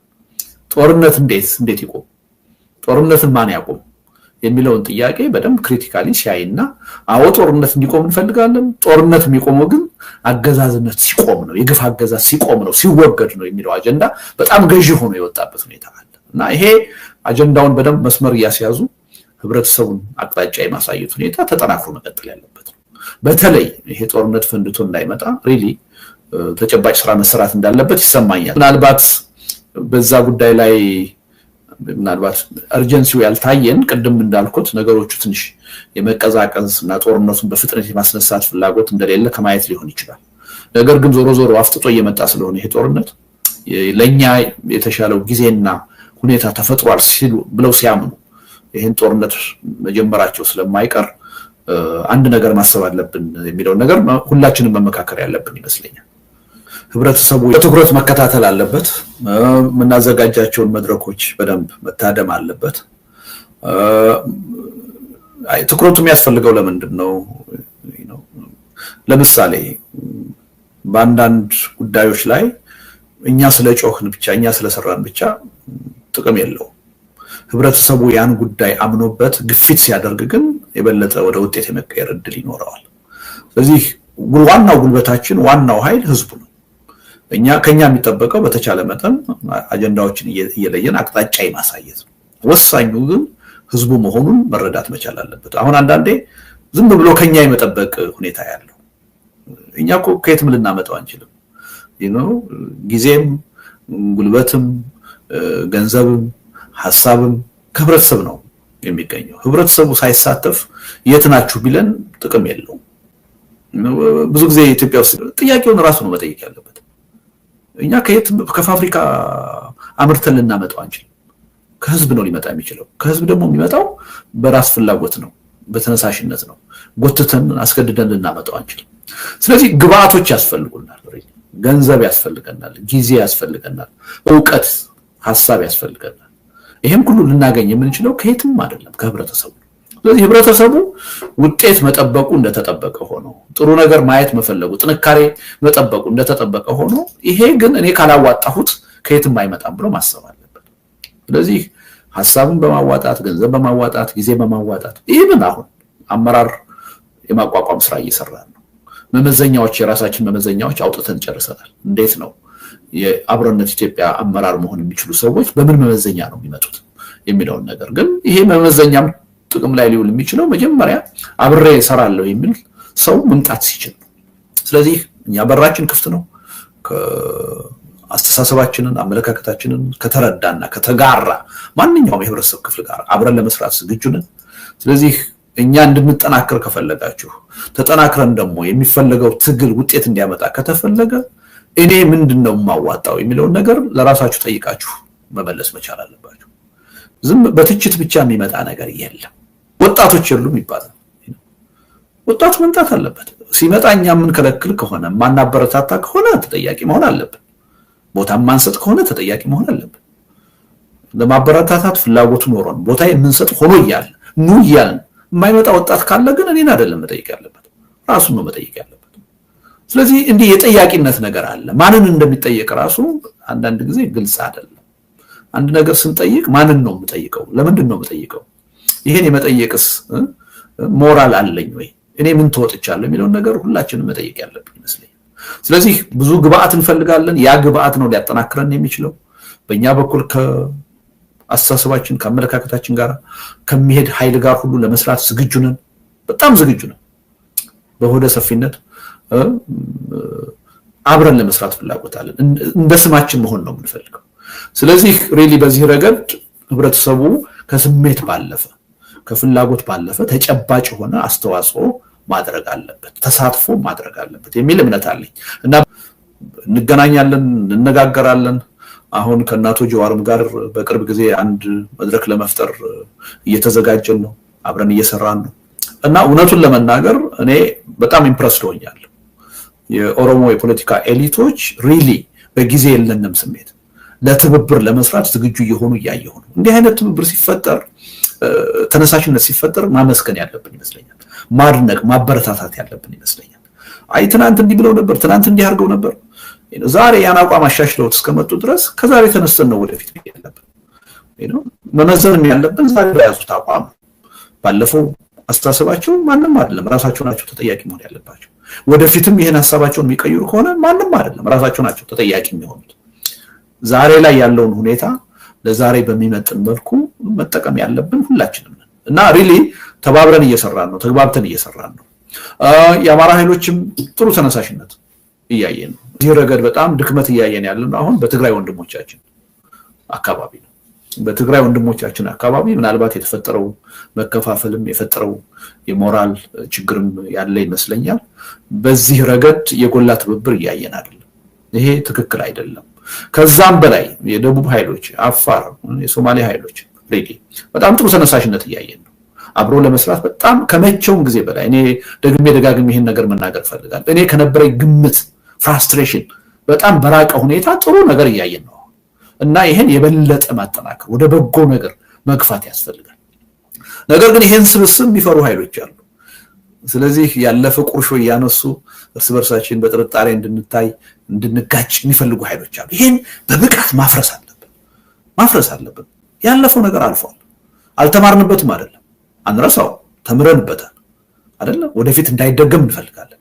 ይሄ ግን አብረን ለመስራትና ወደፊት ለመጓዝ ይሄ የሁላችንም የህልውና ፈተና የሆነውን አደጋ የሆነውን አገዛዝ ታግለን ለማሸነፍ ግን በምንም ተአምር እንቅፋት መሆን የለበትም። በየሂደቱ ይሄን ማፍረስ አለብን እና አንዳችን ከሌላችን ያለፉ ነገሮችን እያመጡ ፊልሞችን እየጎረጎሩ ለማጋጨት የሚፈልጉ ኃይሎችን ዞር በሉ ማለት አለብን። ያው ቅድም ያለው ነገር አለ። የራሳችንን ትምህርት መውሰድ አለብን። በተለይ ደግሞ ከተጠያቂነት ጋር የተያያዙ ነገሮች ደግሞ ሁላችንም ወደፊት ተጠያቂ መሆን አለብን። ያ ተጠያቂነት ግን አሁን ሊካሄድ አይችልም። እውነተኛ የሆነ የሽግግር ሂደት ሲፈጠር እውነተኛ የሆነ የሽግግር ጊዜ ፍትህ መኖር አለበት። በዚያ ፍትህ ማናችንም ላጠፋነው ጥፋት ለመጠየቅ ዝግጁ መሆን አለብን። ይሄ እንደተጠበቀ ሆኖ ግን የተጠያቂነትም ጉዳይ ያለፈ ቁርሾ፣ አለመግባባት፣ የእርስ በርስ ግጭት ወደፊት ለመሄድ እንቅፋት መሆን የለበትም። ይሄ እንቅፋት እንዲሆን የሚፈልገው አገዛዙ ብቻ ነው እና ያገዛዙ ኃይሎች ናቸው እና ይሄን እየተከታተል ማፍረስ አለብን። የኔና የጀዋር መገናኘት የሚያስከፋቸው በጣም ብዙ ሰዎች እንዳሉ ምንም ጥርጥር የለኝም። አገዛዙ ተጨንቋል። አሁን በዚህ ተበሳጭቷል። እንግዲህ እኔና ጀዋር የዛሬ 5 ዓመት ስንገናኝ አቧራ ነበር የጫሰው። እንዴት ይገናኛሉ ተብሎ ስንት ዘመቻ ነው የተካሄደብን፣ በገዢው ብቻ ሳይሆን በተቃዋሚው በኩል ማለት ነው። አሁን ተቃዋሚ ውስጥ ይሹ አይደለም፣ አብዛኛው ህዝብ ደስተኛ የሚጠብቀው ነገር። ይሄ የበለጠ ተጠናክሮ መቀጠል አለበት። በኦሮሞ ወንድሞቻችን በኩል ሪሊ በጣም ጥሩ የሆነ መሻሻል እያየን ነው። ጥሩ የሆነ ስሜትና ፍላጎት እያየን ነው። ይሄ በአማራውም ኃይል መጠናከር አለበት። አማራውም ኃይል ከምንጠብቀው በላይ ተነሳሽነት እያየን ነው። በትግራይ ወንድሞቻችን በጣም ወደኋላ መቅረት እናያለን። በዚህ ረገድ ሪሊ ይሄ ትብብር የኛም ጉዳይ ነው። እኛም ህልውናችን ሊቀጥል የሚችለው አሁን ያለው ትግላችን ከሌላው ጋር ሲቀናጅ ነው፣ ሲተባበር ነው የሚል ተነሳሽነት ከትግራይ ወንድሞቻችን ሪሊ መምጣት አለበት። አሁን በጣም አስጊ በሆነ ሁኔታ ትንሽ እግር መጎተት ወይም መዘግየት የምናየው እዛ አካባቢ ነው እና በሌሎችም አካባቢዎች ይሄ ጉዳይ ተጠናክሮ መቀጠል አለበት። ኢትዮጵያ ውስጥ አሁን ያለው ችግር የሁላችንም ችግር ነው። ይሄን ችግር በአግባቡ ታግለን ካልፈታ ነው፣ ይሄን አገዛዝ ካላሸነፍ ነው የማንም ህልውና ተጠብቆ አይቀጥልም። የማንም የፖለቲካ አጀንዳ እውን የሚሆንበት እድል የለም። በዚህ ላይ ምንም የተዛባ አመለካከት ሊኖረን አይገባም። መተባበር አለብን እና ለዚህ በጎ የሆነ አስተዋጽኦ ስናይ አቃቂር ማውጣት አይደለም የሚጠቅመው፣ ያን ማበረታታት የበለጠ ወደ በጎ አቅጣጫ እንዲሄድ መግፋት ነው የሚል እምነት። ይሄ አገዛዝ የሁላችንም ጠላት እንደሆነ፣ ይሄ አገዛዝ አንዳችንን ለይቶ ሳይሆን ሁላችንንም በየተራ የሚያጠፋ ኃይል እንደሆነ፣ ይሄን አገዛዝ የመመከቱ የመታገሉ አቋም የሁላችንም መሆን እንዳለበት በጣም ከፍተኛ የሆነ ያሳሰብ መቀራረብ ሲፈጠር ያየው ሊተባበሩኝ ነው በጋራ ሊታገሩኝ ነው ታግለውም ሊያሸንፉኝ ነው የሚል ትልቅ የሆነ ስጋት ውስጥ ወድቋል። ምክንያቱም ትልቁን መሳሪያውን ነው ከእጁ ያስጣል ነው ያለ ነው። የአገዛዙ ትልቅ መሳሪያ የኛ መከፋፈል ነው። እኛን በተለያዩ አጀንዳዎች እየከፋፈለ ለአንዳችን ጥቅም የቆመ ያስመሰለ እኛን አንዳችን ሌላችንን በጠላትነት እያየን እንዳንተባበር ማድረግ ነበር። ይሄን ትልቅ መሳሪያ ከእጁ ያራገፍ ነው ነው እና በዛ ምክንያት ትልቅ ፈተና ውስጥ ገብቷል፣ ሽብር ውስጥ ገብቷል። እና አሁንም ይሄ ነገር እንደው ተጠናክሮ የላቀ ደረጃ ደርሷል የሚል እምነት የለኝም። ብዙ ስራዎችን የሚጠይቅ ጉዳይ ነው። እነዛን ስራዎች በጥንቃቄ በስክነት ከሰራን በአጭር ጊዜ ውስጥ የኢትዮጵያ ሕዝብ ትግል ወደ ጥሩ ውጤት ይሸጋገራል የሚል እምነት አለኝ እና እነዛን በጎ ነገሮች እውቅና መስጠትና የበለጠ ተጠናክረው በዙሪያቸው ያለው ድክመት ችግር ተፈቶ በምንፈልገው መጠን ተጠናክሮ እንዲወጣ የሁላችንም ጥረትና እገዛ የሚያስፈልግ ይመስለኛል። የአብሮነት ኢትዮጵያ በአንድ ጊዜ ጠንካራ የሆነ ድርጅት ሆኖ ማየት የሚፈልጉ ሰዎች አሉ። ያ እንደማይሆን ቀድመን እኛ ተናግረናል። ምክንያቱም አሁን በስሜት በሩጫ አይደለም ነገሮችን መስራት የምንፈልገው። ሴንስ ኦፍ አርጀንሲ እንዲኖረን እንፈልጋለን። ግን ያን ብለን ደግሞ ነገሮችን ባልተገባ ፍጥነት እና ጥንቃቄ በሌለው ሁኔታ መስራት አንፈልግም እና የአብሮነት ኢትዮጵያ መቋቋም ከጀመረ ጊዜ ጀምሮ ፕሮግረስ አለው።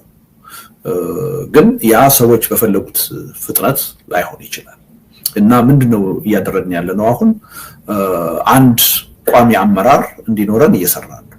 ያው ቋሚ አመራር እንዲኖር መጀመሪያ ህገ ደንብ መኖር አለበት፣ መዋቅር መኖር አለበት። ያን ህገ ደንብ ተረቆ በህገ ደንቡ ዙሪያ የመጀመሪያ ዙር ውይይት ተደርጎ አሁን ፋይናል ረቂቅ መያዝ ይችላል። ይሄን ፋይናል ረቂቅ ከያዝን በኋላ አንድ ቦርድ ለማቋቋም ያ ቦርድ ደግሞ የራሱ የሆነ ስራ አስፈጻሚ ከውስጡ ይመርጣል። እሱን የማቋቋም ስራ እየሰራን ነው በአንድ በኩል። በሌላ በኩል ደግሞ የህጋዊ ምዝገባ እንዲኖረን ይሄን ስራ አጠናቀን ህጋዊ ምዝገባ እንዲኖረንም ጥረት እያደረግን ነው እና ይሄን ስራ በአደባባይ ልታየው አትችልም። ግን እኛ በሳምንት ቢያንስ 2 ጊዜ እንሰበሰባለን። በስብሰባ ደረጃ ቀላል ነገር አይደለም። ብዙ ሰዓት መስዋዕት አድርገን እየሰራን ነው። አንዳንዶቻችን ከስብሰባ ውጪ ያንዳንዱን ዕለትና ሰዓት በዚህ ጉዳይ ላይ ተጠምደን ነው እየሰራን ያለነው። ደጋግሜ እንዳልኩት እንቅልፍ መተኛት በማያስችል ደረጃ ነው የጉዳዩን አሳሳቢነት አስቸኳይነት ግምት ውስጥ ከተን እየሰራን ያለነው። ስለዚህ ይሄን ደግሞ ስናደርግ ስራ ፈተን መሆን የለበትም በሚል ልናካሄዳቸው የፈለግናቸውን መድረኮች በተጓዳኝ እያካሄድን ነው። እነሱ የራሳቸው ጊዜ ይጠይቃሉ፣ ድካም ይጠይቃሉ፣ ጥረት ይጠይቃሉ። ከአሁን ቀደም ያው ያካሄድናቸውን እንደ ትልቅ ህብረተሰቡን ያስደሰተ ትዕይንተ ህዝብ ማካሄድ ችለናል። ከዛ በኋላ ደግሞ የኢንቴሌክቹዋልስ ተገናኝተው በአገር ጉዳይ ውይይት እንዲያደርጉ ማድረግ ችለናል።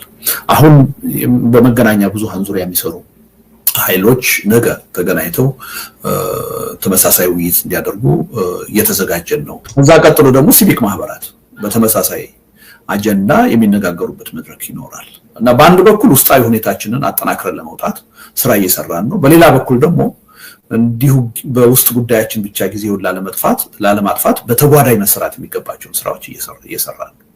ስለዚህ እነዚህ መድረኮች ካለቁ በኋላ በአንድ በኩል፣ በሌላ በኩል ደግሞ የውስጣዊ ሁኔታችንን ባይሎ ካለቀ በኋላ አመራር ከፈጠርን በኋላ ህጋዊ ምዝገባችንን ከጨረስን በኋላ ከዛ በኋላ በሙሉ ትኩረታችን መሬት ላይ ስራ የመስራት ፍላጎት ነው ያለን እና ይሄን ስራ ግን እንዲሁ ዝም ብለን ግፊት አለ ብለን በስሜት ልንሰራው በችኮላ ልንሰራው አልፈለግንም። ያው ደጋግመን የምንናገረው ነገር አለ። እኛ አሁን የምንፈልገው የኢትዮጵያ ህዝብ ትግል አሁን ካለበት በከፍተኛ መጠንና ፍጥነት ተጠናክሮ የኢትዮጵያ ህዝብ አገዛዝ አንቀጥቅጥ ከዛም በላይ አገዛዝ አንበርክክ የሆነ ሰላማዊ ህዝባዊ እምቢተኝነትን አቀጣጥሎ ከፍተኛ የሆነ ለውጥ እንዲመጣ ነው የምንፈልገው። ይሄን ለውጥ ለማምጣት ሁለት መሰረታዊ ነገሮች መሟላት አለባቸው። የአጀንዳ የሐሳብ ጥራት ያስፈልጋል። በስሜት አይደለም መመራት ያለበት። ስለዚህ በዚህ ረገድ ስራዎችን መስራት ጀምረናል። ስለዚህ በተለይ እነዚህ መድረኮችና የውስጥ ጉዳያችንን ካጠናቀቅነው በኋላ ይሄን የሐሳብ ጥራት ይሄን የመሰባሰቢያ አጀንዳ ጥርት ባለ መልኩ የማምጣትና የማቅረብ ስራ ነው የምንሰራው። ቀጥሎ ደግሞ በተናጠል የሚሆን ነገር የለም። በሩጫ ያንዳንዳችን በራሳችን ሄደን ዘላቂ የሆነ ውጤት ልናመጣ አንችልም። የኢትዮጵያ ተቃዋሚ ኃይሎች አንዱ መሰረታዊ ችግራቸው በጋራ አሸናፊነት አለማመናቸው ነው። ሁሉም እኔ በራሴ መንገድ ሄጄ ይህን መንግስት ጥዬ እኔ የበላይ ሆናለሁ ብሎ ማሰብ ነው እንቅፋት ሆኖ ይኖር። ይሄ እንደማይቻል ሂደቱም እያሳየ ነው፣ ልምዱም እያሳየ ነው። በአስተሳሰብ ደረጃ ትክክል አለመሆኑ ቻሌንጅድ ሆኗል እና አሁን በተናጠል ሄደን የትም አንደርስም።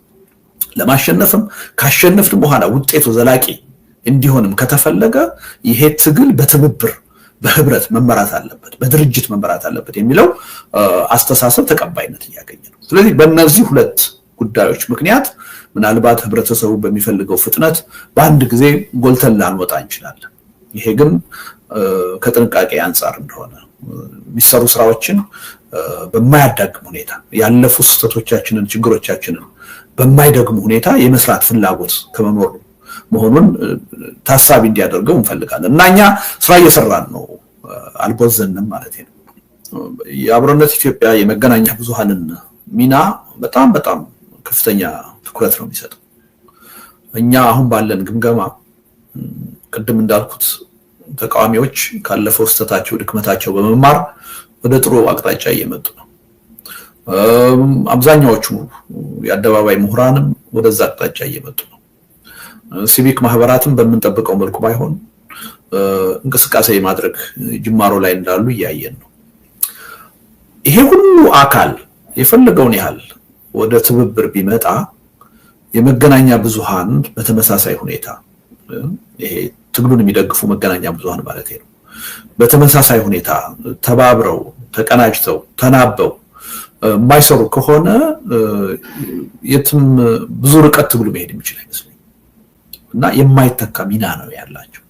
ምክንያቱም አሁን ባለው በተጨባጭ የትግሉን ሁኔታ ካየን መገናኛ ብዙሃን ትግሉ እንዲጠናከር ከፍተኛ አስተዋጽኦ ነው ያላቸው። አንድ በሌላ በኩል ደግሞ ራሱ ትግሉ ችግር ውስጥ እንዲገባ እንዲዳከምም ያላቸው ሚና ቀላል አይደለም እና አዎንታዊም አሉታዊ ሚና ነው ያላቸው። ስለዚህ አሁን አገር ቤት ያሉ የፖለቲካ ኃይሎች ወደ አንድነት እንዳይመጡ እንዲከፋፈሉ በማድረግ ረገድ መገናኛ ብዙሃን ያላቸው ሚና ቀላል አይደለም። የጥላቻ ንግግር እንዲስፋፋ፣ ህዝብ ከህዝብ ጋር እንዳይቀራረብ፣ በጠላትነት እንዲታይ በማድረግ ረገድ እውነቱን ለመናገር ከፖለቲካ ኃይሎቹ በላይ መገናኛ ብዙሃኖቹ ሚና አላቸው የሚል እምነት ነው ያለው። ስለዚህ ይሄ ትግል ተጠናክሮ የምንፈልገውን ውጤት እንዲያመጣ ከተፈለገ መገናኛ ብዙሃን በትብብር መንፈስ መስራት አለባቸው። ይሄ ትግል የምንፈልገው የምንጠብቀው ትግል ወደፊት የምናደርገው ትግል በምንፈልገው መጠንና ሁኔታ ውጤታማ ሊሆን የሚችለው ባልተከፋፈለ ሁኔታ አንድ አይነት መልእክት ለህዝቡ ማስተላለፍ ስንችል ነው። ስለዚህ አንደኛ ተቃዋሚዎችም መልእክታቸውን የሚያስተላልፉት በመገናኛ ብዙሃኑ አማካኝነት ነው። የነሱ ትብብር ከሌለ የትም መድረስ አንችልም። ሁለተኛ ራሳቸው መገናኛ ብዙሃኖቹ አጀንዳ ቀራጮች ናቸው። አጀንዳ ይዘው ስራ የሚሰሩ ናቸው። እነሱ የሚያራምዱት አጀንዳ የህዝቡን አይምሮ የህዝቡን ትኩረት የሚከፋፍል ከሆነ ወደ ተለያየ አቅጣጫ የሚጎትት ከሆነ የምንፈልገው ትግል በምንፈልገው መጠን ውጤታማ ይሆናል የሚል እምነት የለንም እና በእኛ በኩል የመገናኛ ብዙሃኑን ሚና እጅግ በጣም አክብደን ነው የምናየው። ትልቅ ትኩረት ነው የምንሰጠው እና ይሄ ሁላችንም ልንገነዘበው የሚገባ ይመስለኛል። በተግባርም እንቅስቃሴ ስናደርግ አሁን ለምሳሌ የተቃዋሚ ኃይሎችን ሰብስበን ለማነጋገር ጥረት ስናደርግ ከበፊቱ በጣም የቀለለ ሁኔታ ነው ያየነው።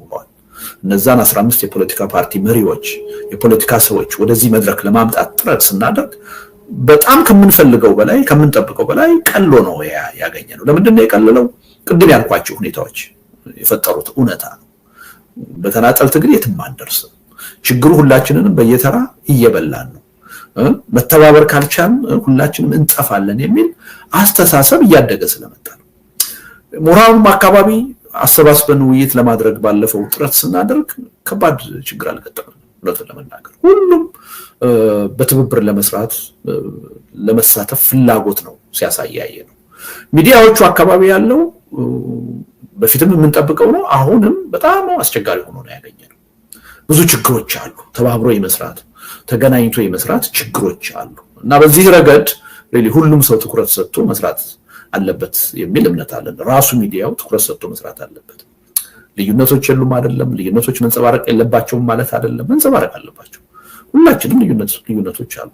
ግን ደግሞ በአሁኑ ወቅት መቀደም ያለበት ምንድነው የሚለው ላይ ልዩ ትኩረት ሰጥተን መስራት አለብን የሚል እምነት አለ።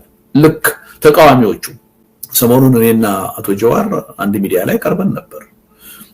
ክርክር ውስጥ አልገባንም። የሚያከራክር ነገር ሳይኖርን ቀርቶ አይደለም። ግን ለየትኛው ጉዳይ ነው ቅድሚያ መስጠት ያለብን? ምንድነው አሁን ከፊታችን ያለው አደጋ በመኖርና ባለመኖር ጥያቄ ውስጥ ያስገባን የሚለውን ትኩረት ሰጥተን መስራት ስላለብን ነው ያልተከራከርነው እንጂ ሰፊ ልዩነቶች አሉ በመካከላችን። ግን ከዛ በላይ የሁላችንን ህልውና አደጋ ውስጥ የጣለ ጉዳይ አለ። ያን ጉዳይ ወደ ጎን ብለን አሁን በልዩነት ላይ ብንከራከር ጥሩ ፖለቲከኞች ያደርጋል። ለወቅቱ የህዝብ ጥያቄና ፍላጎት የሚመጥን መልስም አይሆን። ስለዚህ ሚዲያውም በዚህ ረገድ የራሱን ሚና መጫወት አለበት የሚል እምነት አለ። ለጊዜው በመካከል ያሉ ቁርሾችን ልዩነቶችን ከበፊት ጀምሮ የነበሩ እነሱን ወደ ጎን አስቀምጦ የተጠያቂነትንም ጉዳይ አሁን የፖለቲካ ኃይሎቹ ተሰባስበን ስንነጋገር ከሌኮ በወንጀል የተዘፈቀ ነው እንዴት ከሱ ጋር ትነጋገራላችሁ ትሰራላችሁ የሚልን አካል አለ።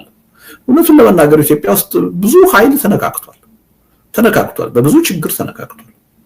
ይሄን ወደፊት እውነተኛ የሆነ የሽግግር ሂደት ሲመጣ ለእውነተኛ የሽግግር ጊዜ ፍትህ ትተን በጋራ ጉዳይ አሁን አብረን መስራት ማንችል ከሆነ ከተነካካው ጋራ ሁሉ አብረን አንሰራም አብረን አንታይም ካልን ግን ስታክ ነው እናደርገው። ዋናው ይሄ አሁን የመጣብንን የህልውና አደጋ የመፍታት ችግር ውስጥ ነው የምንገባው የሚል እምነት አለን እና ለመገናኛ ብዙሃኑ ትልቅ ትኩረት ነው የምንሰጠው። ነገ የተቃዋሚዎቹ ባሳዩት መንፈስ የትብብር አስፈላጊነት ጎልቶ ይወጣል የሚል እምነት አለኝ። መገናኛ ብዙሃን አሁን አገሪቱና ህዝቡ ያለበትን ችግር ግምት ውስጥ በማስገባት ከልዩነታቸው በላይ የጋራ ጉዳይ ላይ ትኩረት አድርገው ራሳቸውን ሌላውም የፖለቲካ ኃይል እና ህብረተሰቡ ወደ ትብብር የሚሄድበትን ግፊት ለማድረግ የራሳቸውን መልእክት ያስተላልፋሉ የሚል እምነት አለኝ እና ከአብሮነት ጋር አብሬ ያልሰራም የሚል ወይም ለአብሮነት አልተባበርም የሚል መገናኛ ብዙሃን የለም እና በጣም ጥሩ የሆነ መግባባት ነው ከኛ ጋር መገናኛ ብዙሃን ያሉት። እውነቱን ለመናገር ከምንጠብቀው በላይ ለምናደርገው እንቅስቃሴ ትብብር እያደረጉ ነው። ከምንጠብቀው በላይ ያን ትዕይንተ ህዝብ ስናካሂድ እኮ ማክሲመም 10 ሚዲያዎች ላይቭ ቢያስተላልፉት ብለን ነበር ያቀድነው። ግን ከ31 በላይ ሚዲያዎች ናቸው በቀጥታ ያስተላልፉት። ከዛም በኋላ ያን መድረክ በበጎ ሁኔታ በማየት በመገምገም እና ህብረተሰቡ እንቅስቃሴያችንን እንዲደግፈው በማድረግ ረገድ መገናኛ ብዙሃኑ የተጫወቱት ሚና ቀላል አይደለም። ስለዚህ የአብሮነት ኢትዮጵያን በሚመለከት እውነቱን ለመናገር የዛ አይነት ችግር የመተባበር ችግር የለም። ከኛ ጋራ ሁሉም ሚዲያዎች ምናልባት እንደው በጣት ከሚቆጠሩ አንዳንድ ሚዲያዎች ውጪ ሁሉም ሊባል በሚችል ደረጃ አብሮ የመስራት ፍላጎት ነው ያለው። ግን ሚዲያው ከአብሮነት ጋር አብሮ መስራቱ በቂ ነው ማለት አይደለም። እኛ የምንፈልገው ራሱ አብሮነት እኮ የተቋቋመበት ዋና ዓላማ ራሱን ለማጠናከር አይደለም፣ ትግሉን ለማጠናከር ነው። ትግሉ ውስጥ ያሉ ችግሮች ተፈተው የኢትዮጵያ ህዝብ ትግል ተጠናክሮ ለውጤት እንዲበቃ ለማድረግ ነው። ስለዚህ የሚዲያውን ሚና ከአብሮነት ጋር ካለው ግንኙነት ብቻ አይደለም የምናየው፣ ለትግሉ ከሚያበረክተው አስተዋጽኦ ነው በዋናነት የምናየው። ስለዚህ የፈለገውን ያህል እኛን በበጎ የሚያዩ ቢሆኑ ከኛ ጋር የሚተባበሩ ቢሆኑ ትግሉን በሚመለከት የተባበረ ሐሳብ የተናበበ ሐሳብ ማስተላለፍ ካልቻሉ ዞሮ እኛ የተቋቋምንበትን ኮዝ የትም አይደርስም፣ ችግር ውስጥ ይገባል የሚል እምነት ነው ያለን። ስለዚህ ሪሊ እኛ ጋራ ያለ መግባባት አብሮ ያለ መስራት ችግር ቢኖር ኖሮ ከእያንዳንዱ ጋራ ዲል እያደረግን አግሪመንት እየፈጠርን ለመስራት ልንጥር እንችል ነበር። ከኛ ጋር ምንም ችግር የለም። ከኛ ጋር ሁሉም ሚዲያ አብሮ ለመስራት ፈቃደኛ ነው። እንደው በዚህ አጋጣሚ ምስጋናዬን አድናቆቴን ማቅረብ እፈልጋለሁ። ከምንጠብቀው በላይ መገናኛ ብዙሃን ለአብሮነት በጎ አመለካከት ነው ያላቸው። አሁን ትልቁ ችግር ያለው እርስ በርሳቸው ጤናማ የሆነ አመለካከት የትብብር መንፈስ ካላዳበሩ ወደ ህዝቡ የሚተላለፈው መልእክት የተከፋፈለ ነው የሚሆነው፣ ጤናማ አይሆንም። ያ ደግሞ የህዝቡን ትብብር ይጎዳዋል፣ ትግሉን ይጎዳዋል። ለምን መሰለህ ቴዲ፣ ህዝባችን ያው እንደማንኛውም ሀገር ህዝብ የራሱ የሆነ አቅም አለው። አንድን ነገር በተባበረ ድምጽ ስናስተላልፍ የመቀበል አቅሙ በጣም ከፍተኛ ነው የሚሆነው። ሐሳቡ አይከፋፈልም። እኛ የተከፋፈለ አስተሳሰብ ስናራምድ ግን ህብረተሰቡ በእነዛ የተከፋፈሉ አስተሳሰቦች ውስጥ የትኛው ነው ትክክል ያልሆነ ብሎ ለመመዘን አቅሙ ውስን። ይሄን ማወቅ አለብን። ስለዚህ ካሁን ቀደም የተበላሹ ትግሎች የተከፋፈለ አመለካከት ተቃዋሚው ሚዲያ ስለሚያራምድ ነው። በጣም የተግባባ የተቀራረበ አመለካከት ይዘን ለህዝቡ መልእክት ካስተላለፍን ግን ህዝቡ የመቀበል እድሉ በዛው መጠን ጠንካራ ነው የሚሆነው፣ ከፍተኛ ነው የሚሆነው። ስለዚህ ሪሊ የትብብሩን ጉዳይ ባናሳንሰው ጥሩ ነው፣ እጅግ አስፈላጊ ነው። አንድ የኢትዮጵያ ህዝብ በአሁኑ ሰዓት መገናኛ ብዙሃን፣ ተቃዋሚው፣ ኢንቴሌክቹዋልስ፣ የሲቪክ ማህበራት አመራሮች፣ የአገር ሽማግሌዎች፣ ታዋቂ ግለሰቦች በአንድ ድምጽ አትሊስት አንድ ነው ባይባልም በተቀራራቢ ሁኔታ ሊያካሄድ የሚገባውን የትግል እንቅስቃሴ ከነገር ነው የማይነሳበት የማይተባበርበት ምክንያት የለም። የተለያየ ጉራማይሌ የሆኑ አስተሳሰቦችን ይዘን ምንቀርብ ከሆነ ግን የህብረተሰቡን ትኩረት እንበትነዋለን፣ መጓተት ውስጥ ነው የምናስገባው። የትኛው ነው ትክክል የሚለውን ነገር ሁሉ በአግባቡ መዝኖ እንዳይዝ ነው የምናደርገው። ያን እድል ነው የምናሳጣው። እና ሪሊ የተለያዩ አማራጮች ሊኖሩ ይችላሉ። ከኛ ጋር ብቻ ሳይሆን መገናኛ ብዙሃን እርስ በርስ መከባበር ቢያንስ ልዩነትን በአግባቡ ይዞ በጋራ ጉዳይ ላይ አብሮ የመስራትን ጉዳይ መገናኛ ብዙሃን አስበውበት ኮንሽስሊ ቢያጠናክሩት ተገቢ ነው ብዬ ነው የማምነው። ያ ለማንም ሳይሆን አሁን እንታገልለታለን ከአደጋ ልናድነው ይገባል ለምንለው ለህዝቡ ጠቃሚ ነው፣ ለዛ የሚከፈል ዋጋ ነው የሚል እምነት አለኝ። እርግጥ ነው ያን ስናደርግ የሚኮሰኩሰን ነገር ሊኖር ይችላል። ከአንዳንዶቹ ጋር አብረን ለመስራት ብዙ ቅሬታዎች ሊኖሩ ይችላሉ፣ ብዙ የማይጥሙን ነገሮች ሊኖሩ ይችላሉ። ግን ትግል ሲባል እንዲህ አይነቱን ነገር ተቋቁሞ ማለፍ ነው። እኔ እኮ 15-20 ዓመት እኮ ብዙ መገናኛ ብዙሃን እኮ እንኳን አይደለም የፖለቲካ ስብዕናዬን ህይወቴን እንዳጣ እኮ ቅስቀሳ ያደረጉብኝ አሉ። አኩርፌ ከነዚህ ኃይሎች ጋር አልሰራም ካልኩ በትግሉ የሚኖረኝ ማስተዋጽኦ በዛው መጠን ደካማ ነው። ስለዚህ ያን ስሜት ወደ ጎን አድርገን ትናንት እንደዛ ያደረጉብን ኃይሎችም ጭምር ጋር እየተገናኘን ለመነጋገር እኔ እያንዳንዱን የመገናኛ ብዙሃን ጋዜጠኛውን ወይም ባለቤቱን እየደወልኩ ነው የማነጋገረው።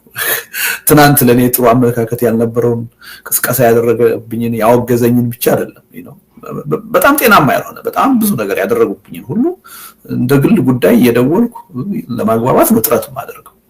አይ ቲንክ የአብሮነት ኢትዮጵያም በዚህ መልኩ ከሁሉም ጋራ ትብብር የማግኘት እድል የሚያገኘው የአይነቱን አስተሳሰብ ማራመድ ስለቻልን ይመስለኛል። እና ሪሊ ከኛ ጋር ብቻ ሳይሆን ሚዲያው እርስ በራሱ ያለው ግንኙነት እንዲሻሻልና ወደ መግባባት እንዲሄድ መስራት ጠቃሚ ነው የሚል እምነት አለ። የተጀመሩ ስራዎች አሉ። በነዛም ሁለት መድረኮች ለምሳሌ አንዱ 26 ሰዎችን መርጠን ያሳተፍንበት፣ ቀጥሎ ደግሞ 12 የፖለቲካ ድርጅት መሪዎችን ያሳተፍንበት እና በዋናነት የአጀንዳ ልየታ ላይ ነው ስራ የሰራነው። የነዛ መድረኮች ውጤቶቹ በእጃችን ነው ያሉት። ወደፊት የበለጠ አጠናክረን ይዘናቸው ነው የምንቀጥለው እና እንጠቀምባቸዋለን ማለት ነው። የተቋረጠ ስራ አይደለም። ግን በአጀንዳ ልየታ ላይ ራሱ ቁጭ ብለን ተነጋግረን ይሄ ጋራ አጀንዳ ነው፣ ይሄ ጋራ አይደለም፣ ይሄ ወቅታዊ ነው፣ ይሄ ጊዜ የሚጠብቅ ነው ብለን ለመለየት መጀመሪያ የሆነ ተግባቦት ያስፈልጋል፣ መቀራረብ ያስፈልጋል። ያን መቀራረብ ነው አሁን ለመፍጠር እየሞከርን ያለነው። ልዩነት ብቻ ሳይሆን የጋራ ጉዳይ አለን። እርግጥ ነው ተቋስለናል፣ በብዙ ቁርሾ ውስጥ ነው ያለፍነው። አንዳችን ሌላችንን በተለያየ መንገድ ስናይ ነው የኖርነው። አሁን ግን ሁላችንንም ህልውና የሚያጠፋ አደጋ መጥቶብናል። ህዝባችንን አገራችንን ከመኖር ወደ አለመኖር የሚቀይር ስጋት መጥቷል። ስለዚህ ለዚህ ስንል እስቲ ተቀራርበን ተባብረን የመስራትን ጉዳይ እንተማመንበት የሚል ጉዳይ ነው። ይሄ አስፈላጊ የሆነ ቅድመ ሁኔታ ሆኖ ስላገኘነው ነው እንጂ ዋናው ትኩረታችን የሚሆነው ይሄን መግባባት ከፈጠርን በኋላ ወደ አጀንዳ ልየታው ነው የምንሄደው እና ያን አጀንዳ እየያዝን ሁሉም በአጀንዳ ዙሪያ እየተሰባሰበ እንዲሰራ ማድረግ ነው። እና ለምሳሌ ፓርቲዎቹን በዛ ደረጃ መግባባት እንደፈጠሩ አየን። ከዚህ በኋላ ወዴት ነው የምንሄደው? ኦኬ የጋራ አጀንዳዎችን በደንብ አንጥረን ማውጣት አለብን። በነዛ የጋራ አጀንዳዎች ደግሞ አንድ ስብስብ ወይም ግራንድ ኮሊሽን መፍጠር አለብን። ይሄን ፈጥረን ነው ተጨባጭ የሆነ ትግል መሬት ላይ ማካሄድ የምንችለው እና ወደዛ የሚያስኬደን መንደርደሪያ ወይም ቅድመ ሁኔታ ስለሆነ ነው የተግባባቱ ጉዳይ የመግባባቱ ጉዳይ አብሮ ለመስራት ተነሳሽነት የመፍጠሩ ጉዳይ አስፈላጊ ቅድመ ሁኔታ ስለሆነብን ነው እንጂ ዋናው ፍላጎታችን በአጀንዳ ዙሪያ እንዲሰራ ነው። ቀደም ብያለሁ፣ ሁለት ነገሮች ያስፈልጋሉ ይሄ ትግል ውጤታማ እንዲሆን። አንደኛው የአጀንዳ ጥራት ነው። በአጀንዳ ጥራት የማይመራ ትግል የትም አይደርስም። ስለዚህ ዋናው ትኩረታችን ስራችን የሚሆነው እሱ ነው። ሁለተኛው ድርጅት ያስፈልጋል፣ መሰባሰብ መተባበር ያስፈልጋል። የመዋቅር ልንለው እንችላለን ዝግጅት። ይሄ በዋናነት የምንሰራው ነገር ነው የሚኖረው። እነዚህ ሁለት ነገሮች ግን አድምተን ለመስራት መጀመሪያ እርስ በርስ መነጋገር መቻል አለብን። በአንድ መድረክ ቁጭ ብለን ለመወያየት መወሰን መቻል አለብን። ከዛ በኋላ ነው እነዛ ነገሮች መስራት የሚቻለው በሚል ነው እና ይሄ እጅግ አስፈላጊ የሆነ ቅድመ ሁኔታ ስለሆነብን እንጂ ምንም ጥርጥር የለውም። በአጀንዳ ልየታ ዙሪያ እና በአጀንዳ ዙሪያ ነው መስራት የምንፈልገው። ችግራችን 1 2 3 ብቻ ቢሆን ኖሮ ትኩረታችንም የተወሰኑ ነገሮች ላይ ሊሆን ይችል ነበር። ሰዎች በጦርነት ምክንያት በየቀኑ በድሮን በሚገደሉበት ሁኔታ ልጆቻቸው፣ ወንድሞቻቸው፣ እህቶቻቸው በሰላም ውሎ የማደር እድል ባጡበት ሁኔታ ኢኮኖሚው ቀዳሚ ሆኖ ሊመጣ አይችልም። ያስቸግራል። ምንም ጥርጥር የለውም። ከባድ ችግር ነው። ራሱም የህልውና ፈተና እየፈጠረ ነው ኢኮኖሚው በሁለት መንገድ። በህዝቡ በዜጎች ዘንድ ከፍተኛ የሆነ የህልውና ችግር እየፈጠረ ነው። ሰዎች በሚያገኙት ደሞዝ ሰርተው በሚያገኙት ገንዘብ መኖር እና ልጆችን ማስተማር ማስተዳደር የማይችሉበት ሁኔታ እየተፈጠረ ነው። ይሄ የህልውና ችግር ነው ራሱን ችሎ፣ ምንም ጥርጥር የለውም። ራሱ የመንግስትም ህልውና ከኢኮኖሚ ጋር በጣም የተሳሰረ ነው። እንደው ይሄ የፖለቲካ ትግሉን ተወውና ጦርነቱን ተወውና አሁን ያለው የኢትዮጵያ ተጨባጭ ሁኔታ ለተወሰኑ አመታት ባለበት ሁኔታ ከቀጠለ በኢኮኖሚ ችግር ብቻ መንግስት ይሽመደመዳል፣ ኮላፕስ ያደርጋል። ጦርነት እጅግ በጣም ውድ ነው በአሁኑ ዘመን። እንኳን ጦርነት አይደለም የኢትዮጵያ አየር መንገድ ውድ ዋጋ እያስከፈለ ሰዎችን እያጓጓዘ ከስር ያለው ብሎ ነው ዘንድሮ መግለጫ ያወጣው። $20 ሚሊዮን ከስር ያለው ነው ውድ ዋጋ እያስከፈለ ማለት ነው። የኢትዮጵያ መንግስት ጦርነት ሲያካሂድ ከፍተኛ የሆነ የሎጂስቲክ ጥያቄ አለ። ሌላውን ትተነው ትራንስፖርቱን ብናይ በአየር የሚያጓጉዘው በመኪና የሚያጓጉዘው ነዳጅ ነው የሚጠቀመው። ያ ነዳጅ ደግሞ በውጭ ምንዛሬ የሚገዛ ነው። እንግዲህ ስንቁን፣ ትጥቁን፣ መሳሪያው ይሄ ሁሉ በአብዛኛው ከውጭ ይመጣል እና በኢኮኖሚው ችግር ምክንያት ህዝቡ ብቻ ሳይሆን ራሱ አገዛዙም ህልውናው የሚያከትምበት ሁኔታ ይፈጠራል። ግን ጦርነት በጣም መጥፎ ነገር ነው።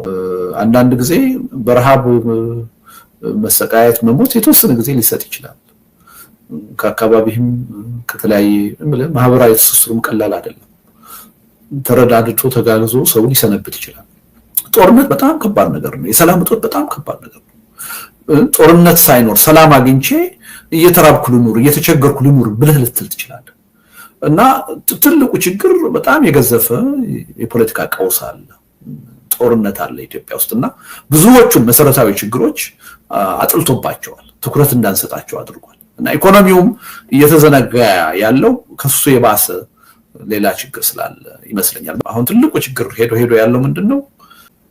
ይሄን አገዛዝ እንዴት ነው ከዚህ ሂደቱ ማቆም የምንችለው? እንዴት ነው ይሄን ትግል አጠናክረን ማሸነፍ የምንችለው? በምን መንገድ ነው? በየትኛው መንገድ ነው? በእነዚህ ጉዳዮች ላይ ነው እንጂ ያሳሰብ መዛባት ወይም ችግር ያለው ሪሊ ኢትዮጵያ ውስጥ ያለው ችግር በጣም ከባድ እንደሆነ፣ ጊዜ ፋታ የማይሰጥ እንደሆነ በኢኮኖሚውም በማህበራዊም በፖለቲካውም ህብረተሰቡ ከበቂ በላይ ተገንዝቧል የሚል እምነት አለ። በጣም አመቺ የሆነ ቅድም እንዳልኩት ነገሮች ሞልተው መገንፈል የደረሱበት መፍሰስ የደረሱበት ሁኔታ ውስጥ ነው ያለነው። ሪሊ ለአንድ የፖለቲካ ትግል ራሱ ውጤታማነት በጣም መሰረታዊ የሆነ ቅድመ ሁኔታ የተሟላበት ሁኔታ ነው ያለው። ነባራዊ ሁኔታው በጣም አመቺ ሁኔታ ፈጥሯል። በቃ ከዚህ በላይ ህብረተሰቡ ታግሶ መቀጠል የማይችልበት ሁኔታ እየተፈጠረ ነው። ይሄን ብለን መቆም የለብንም። በተለይ አሁን ልጆቹ እየተራቡ ያሉት፣ ትምህርት ቤት ሄደው በአግባቡ መማር ያልቻሉት፣ በኑሮ ውድነት ከመኖር ወደ አለመኖር እየተሸጋገረ ያለው በመንግስት ፖሊሲ በመንግስት የተበላሸ አካሄድ መሆኑን ህብረተሰቡ እንዲያውቀው መጣር አለብን። መገናኛ ብዙሃን መጣር አለበት። የፖለቲካ ኃይሎች መስራት አለብን። ግን እኔ አሁን እውነቱን ለመናገር የኢትዮጵያ ህዝብ ይህን ችግር እንዲረዳው የማድረጉ ስራ በበቂ ሁኔታ ሄዷል የሚል እምነት አለኝ። ከኛም በላይ ራሱ አገዛዙ በሚወስዳቸው እርምጃዎች በሚሰራቸው ጥፋቶች ህብረተሰቡ ይሄን በደንብ እንዲረዳ ማድረግ ተችሏል።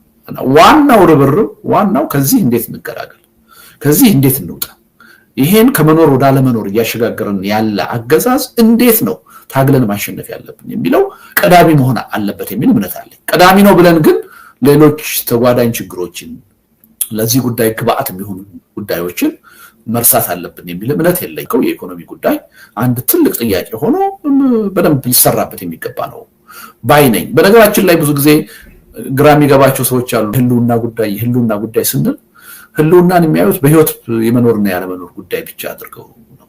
የህልውና የሚባለው ነገር ሰፊ ትርጉም ያለው አንድ ሰው አንድ ህብረተሰብ በነፃነት በእኩልነት መኖር ካልቻለ የህልውና ጥያቄ ነው። ያ ጥያቄ የግድ ህይወቱ ስላለና ስለሌለ አይደለምና ህልውና የኢትዮጵያ ህዝብ የህልውና ችግር ውስጥ ነው ስንል 130 ሚሊዮን ህዝብ ተጠራርጎ ሊጠፋ ነው ሞቶ ሊያልቅ ነው ማለት አይደለም። እየተራቡ መኖር፣ ያለ እኩልነት መኖር፣ በግፍ በአገዛዝ ስር ሆኖ መኖር፣ ነፃነትን አጥቶ መኖር ነው የህልውና ጥያቄ እና ሪሊ በዛ ደረጃ የተዛባ ማስተሳሰብ ያለውና ኢኮኖሚም የህልውና ጥያቄ ሆኖ መጥቷል። ፖለቲካ ጦርነት የህልውና ጥያቄ ሆኖ መጥቷል እና በብዙ ፈርጅ ነው አሁን የኢትዮጵያ ህዝብ ህልውናው ጥያቄ ውስጥ የገባው እና የኢኮኖሚ ጉዳይ ምንም ጥርጥር የለውም። እውነቱን ለመናገር ለህብረተሰብ ለአገር እንደሚያስብ የፖለቲካ ኃይል የኢትዮጵያ የኢኮኖሚ ችግር እንዲባባስ ፍላጎት የለም። ግን እኛ ስላልፈለግን አናስቀረው። አሁን ይሄ መንግስት እየሄደ ባለበት መንገድ የኢኮኖሚው ጉዳይ የበለጠ ይባባሳል። ያ ደግሞ የበለጠ ትግሉን ያጠናክረዋል፣ ያገዛዙን እድሜ ያሳጥረዋል። ምንም ጥርጥር አሁን 30 ብር 40 ብር ልዩነት መጣ በብላክ ማርኬትና በመንግስት ምንዛሬ ያን ነው እንደ ትልቅ ነገር እንጮሃለን። ምንም ጥርጥር የለውም። አንዳንዶቹ ምንጮች ሲደርቁ ሁኔታዎቹ ጦርነቱ የበለጠ ሲቀጥል የኢትዮጵያ ገንዘብ ወረቀት የሚሆንበት ሁኔታ ይፈጠራል። አንድ ወቅት ዚምባብዌ የነበረችበት ሁኔታ እንገባለን። ምንም ጥርጥር የለውም። ወደዛ ነው እየሄድን ያለነው እና ኢኮኖሚው አንዳንዴ እንደ ብሌሲንግ ኢን ዲስጋይስ ሪሊ ትግሉንም የሚያጠናክር ጉዳይ ይዞ እየመጣ ነው። የመንግስትንም ያገዛዙንም እድሜ የሚያሳጥር ሁኔታ ይዞ እየመጣ ነው።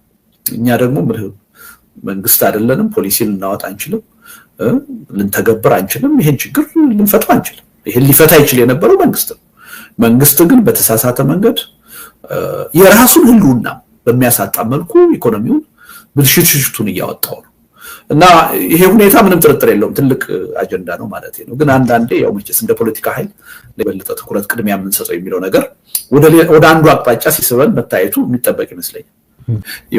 የሆነ ሰው ትችት ሲያቀርብ ጉምቱ ፖለቲከኛ ነን የሚሉ ያለ የተቸን ነበር አሉ እኔና ጀዋር። እኔን ግን ጉምቱ ፖለቲከኛ ብሎ ሲጠራኝ ማቀው እሱ ሰውዬ ነው። በፊት እኔ ራሴን ጉምቱ ፖለቲከኛ ነኝ ብዬ አላቅም አይባልም እና ብዬም አላቅም። ትናንትና ልደቱ ጉምቱ ፖለቲካ ነው እያለ በየመድረኩ ሲያመሰግነኝ ወይም ሲያደንቀኝ የነበረው ሰውዬ ዛሬ ጉምቱ ፖለቲካ ነን ይላሉ ብሎ ስም ለማጥፋት ሲሞክር ሰምቻለሁ። እና እንዲህ አይነት ሰዎች አንደኛ ለራሳቸው ክብር ያላቸው ሰዎች አይደሉም። እርሳው ለህዝብና ለሀገር ለራሳቸው ክብር ያላቸው ሰዎች አይደሉም። እነዚህ ሰዎች እውነቱ ጠፍቷቸው እንዳልሆነ በደንብ ህብረተሰቡም ጠንቅቆ ያውቃል። ምክንያቱም ትናንት ምን ሲናገሩ እንደነበረ እናውቃለን። ትናንት ምን አቋም እንደነበራቸው እናውቃለን።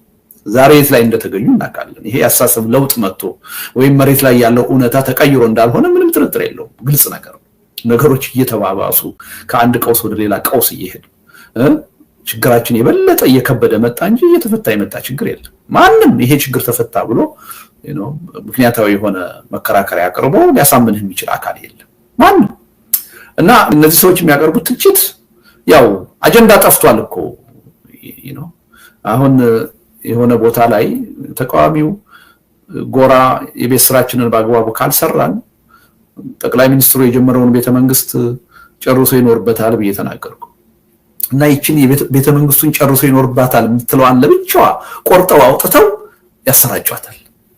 አይ በቃ አጀንዳ አጥተዋል። ይሄ መንግስት እድሜ ያለው የሚለውን ነገር ራሳቸውን ማሳመን ተቸግረዋል።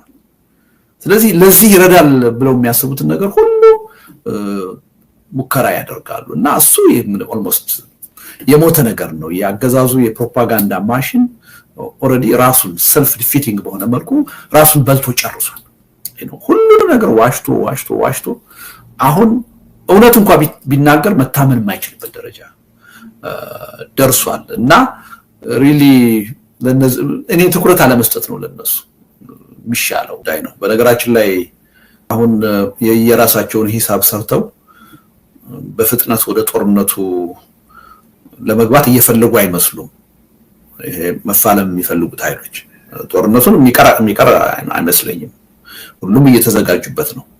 ግን ለኛ የሚጠቅመው ጊዜና ሁኔታ መቼ ነው በሚለው የበሰለ ሁኔታ ላይ የደረሱ አልመሰለኝም እና ትንሽ የማራዘም አይነት ፍላጎት በግራ በቀኝም ይታያል እና ይሄ እንደተጠበቀ ሆኖ ይሄ ጦርነት አፍጥጦ እስከመጣ ድረስ ግን ይሄን ጦርነት ለማስቆም ተጨባጭ ሆነ የተግባር እንቅስቃሴ ማድረግ ያለብን ይመስለኛል። ምናልባት ባለፈው ያደረግነው አይነት ትዕይንተ ህዝብን ለመጥራት ልንገደድ እንችላለን ሁኔታዎቹን አይተን። ትንሽ ግን አሁን የራሳቸውን ሂሳብ ሰርተው በተለይ ከዲፕሎማሲ አንፃር ጦርነቱን ጀማሪ መሆን የማያዋጣ መሆኑን አይተው በተለያዩ ስሌቶችም ያዘገዩበት ሁኔታ ይኖራል። ዞሮ ከዚህ ጋር በተጣጣመ አንድ ነገር ማድረግ እንዳለብን ይሰማኛል። ሰሞኑን አንድ ትልቅ ዘመቻ ተጀምሯል። እንግዲህ ግምት ትኩረት አንስጣቸው ስል እንደው የሚደረገውን ፕሮፓጋንዳ ሁሉ ንቀንንተው ማለት አይደለም። አንዳንዴ እኛ ከምንገምተው በላይ በጣም አሳሳች የሆነ ፕሮፓጋንዳ ይዘው ሊመጡ ይችላሉ። ያን እግር በእግር እየተከተሉ ማፍረስ ያስፈልጋል። ለምሳሌ ሰሞኑን ይዘው የመጡት ጦርነት ይቆም የሚል በጣም በረቀቀ ሁኔታ ጦርነትን የሚወድ ህብረተሰብ እንደሌለ ይታወቃል። ጦርነት ይቆም የሚለውን አጀንዳ ሰው ይቀበለናል ብለው ነገር ግን በተዛባ ሁኔታ ጦርነት ፈላጊው በስልጣን ላይ ያለው መንግስት ሳይሆን ሌሎች ኃይሎች እንደሆኑ አድርጎ የማቅረብ ዘመቻ ጀምረው ነበር። ያኔ የሰራነው ስራ ውጤት ማምጣቱን ያየሁትኝ በዚህ ሂደት ነው። ጦርነት እንዲቆም እንፈልጋለን ግን አገዛዝም አብሮ መውደቅ አለበት የሚል በጣም ብዙ ምክንያታዊ የሆነ ድምጽ ሰምቻለሁ። አየህ ህብረተሰብን ማንቃት ይሄ ነው እና ሪሊ አንዳንድ በጣም አሳሳች ሆኖ አይቻለሁ። አንዳንድ በጣም አስቀያሚ የሆነ አካሄድ የሚሄዱ አርቲስቶች ሳይቀሩ ጦርነት ይቆም የሚለውን አጀንዳ አምጥተው ለአገዛዙ የፕሮፓጋንዳ መጠቀሚያነት ሲያውሉት አይቻለሁ። ይሄን ማፍረስ ያስፈልጋል። ሪሊ ይሄን በማፍረስ ረገድ እውነቱን ለመናገር እንደው ከሚዲያው በላይ ሰው ህብረተሰቡ ራሱ በየሶሻል ሚዲያው በጣም ክሪቲካል የሆነ ትችት ሲያቀርብ አይቻለሁ። ጦርነት እንዴት ይቆም፣ ጦርነትን ማን ያቆም የሚለውን ጥያቄ በደንብ ክሪቲካሊ ሲያይና ጦርነት እንዲቆም እንፈልጋለን፣ ጦርነት የሚቆመው ግን አገዛዝነት ሲቆም ነው፣ የግፍ አገዛዝ ሲቆም ነው፣ ሲወገድ ነው የሚለው አጀንዳ በጣም ገዢ ሆኖ የወጣበት ሁኔታ አለ እና ይሄ አጀንዳውን በደንብ መስመር እያስያዙ ህብረተሰቡን አቅጣጫ የማሳየት ሁኔታ ተጠናክሮ መቀጠል ያለበት ነው። በተለይ ይሄ ጦርነት ፈንድቶ እንዳይመጣ ሪሊ ተጨባጭ ስራ መሰራት እንዳለበት ይሰማኛል። ምናልባት በዛ ጉዳይ ላይ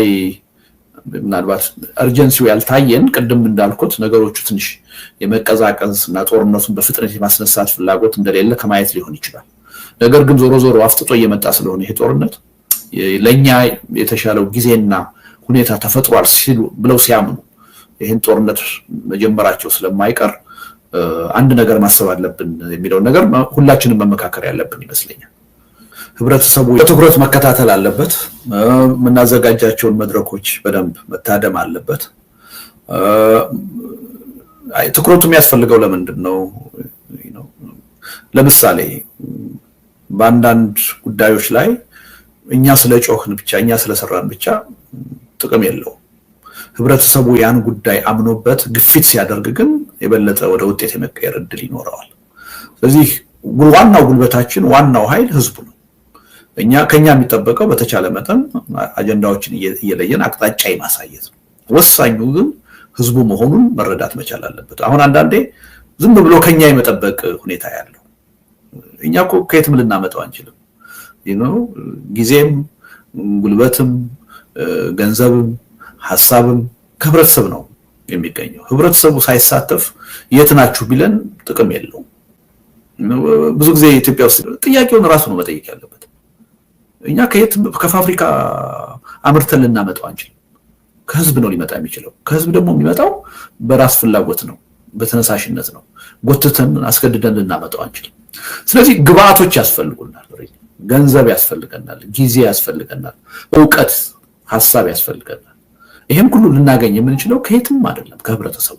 ስለዚህ ህብረተሰቡ ውጤት መጠበቁ እንደተጠበቀ ሆኖ ጥሩ ነገር ማየት መፈለጉ ጥንካሬ መጠበቁ እንደተጠበቀ ሆኖ ይሄ ግን እኔ ካላዋጣሁት ከየትም አይመጣም ብሎ ማሰብ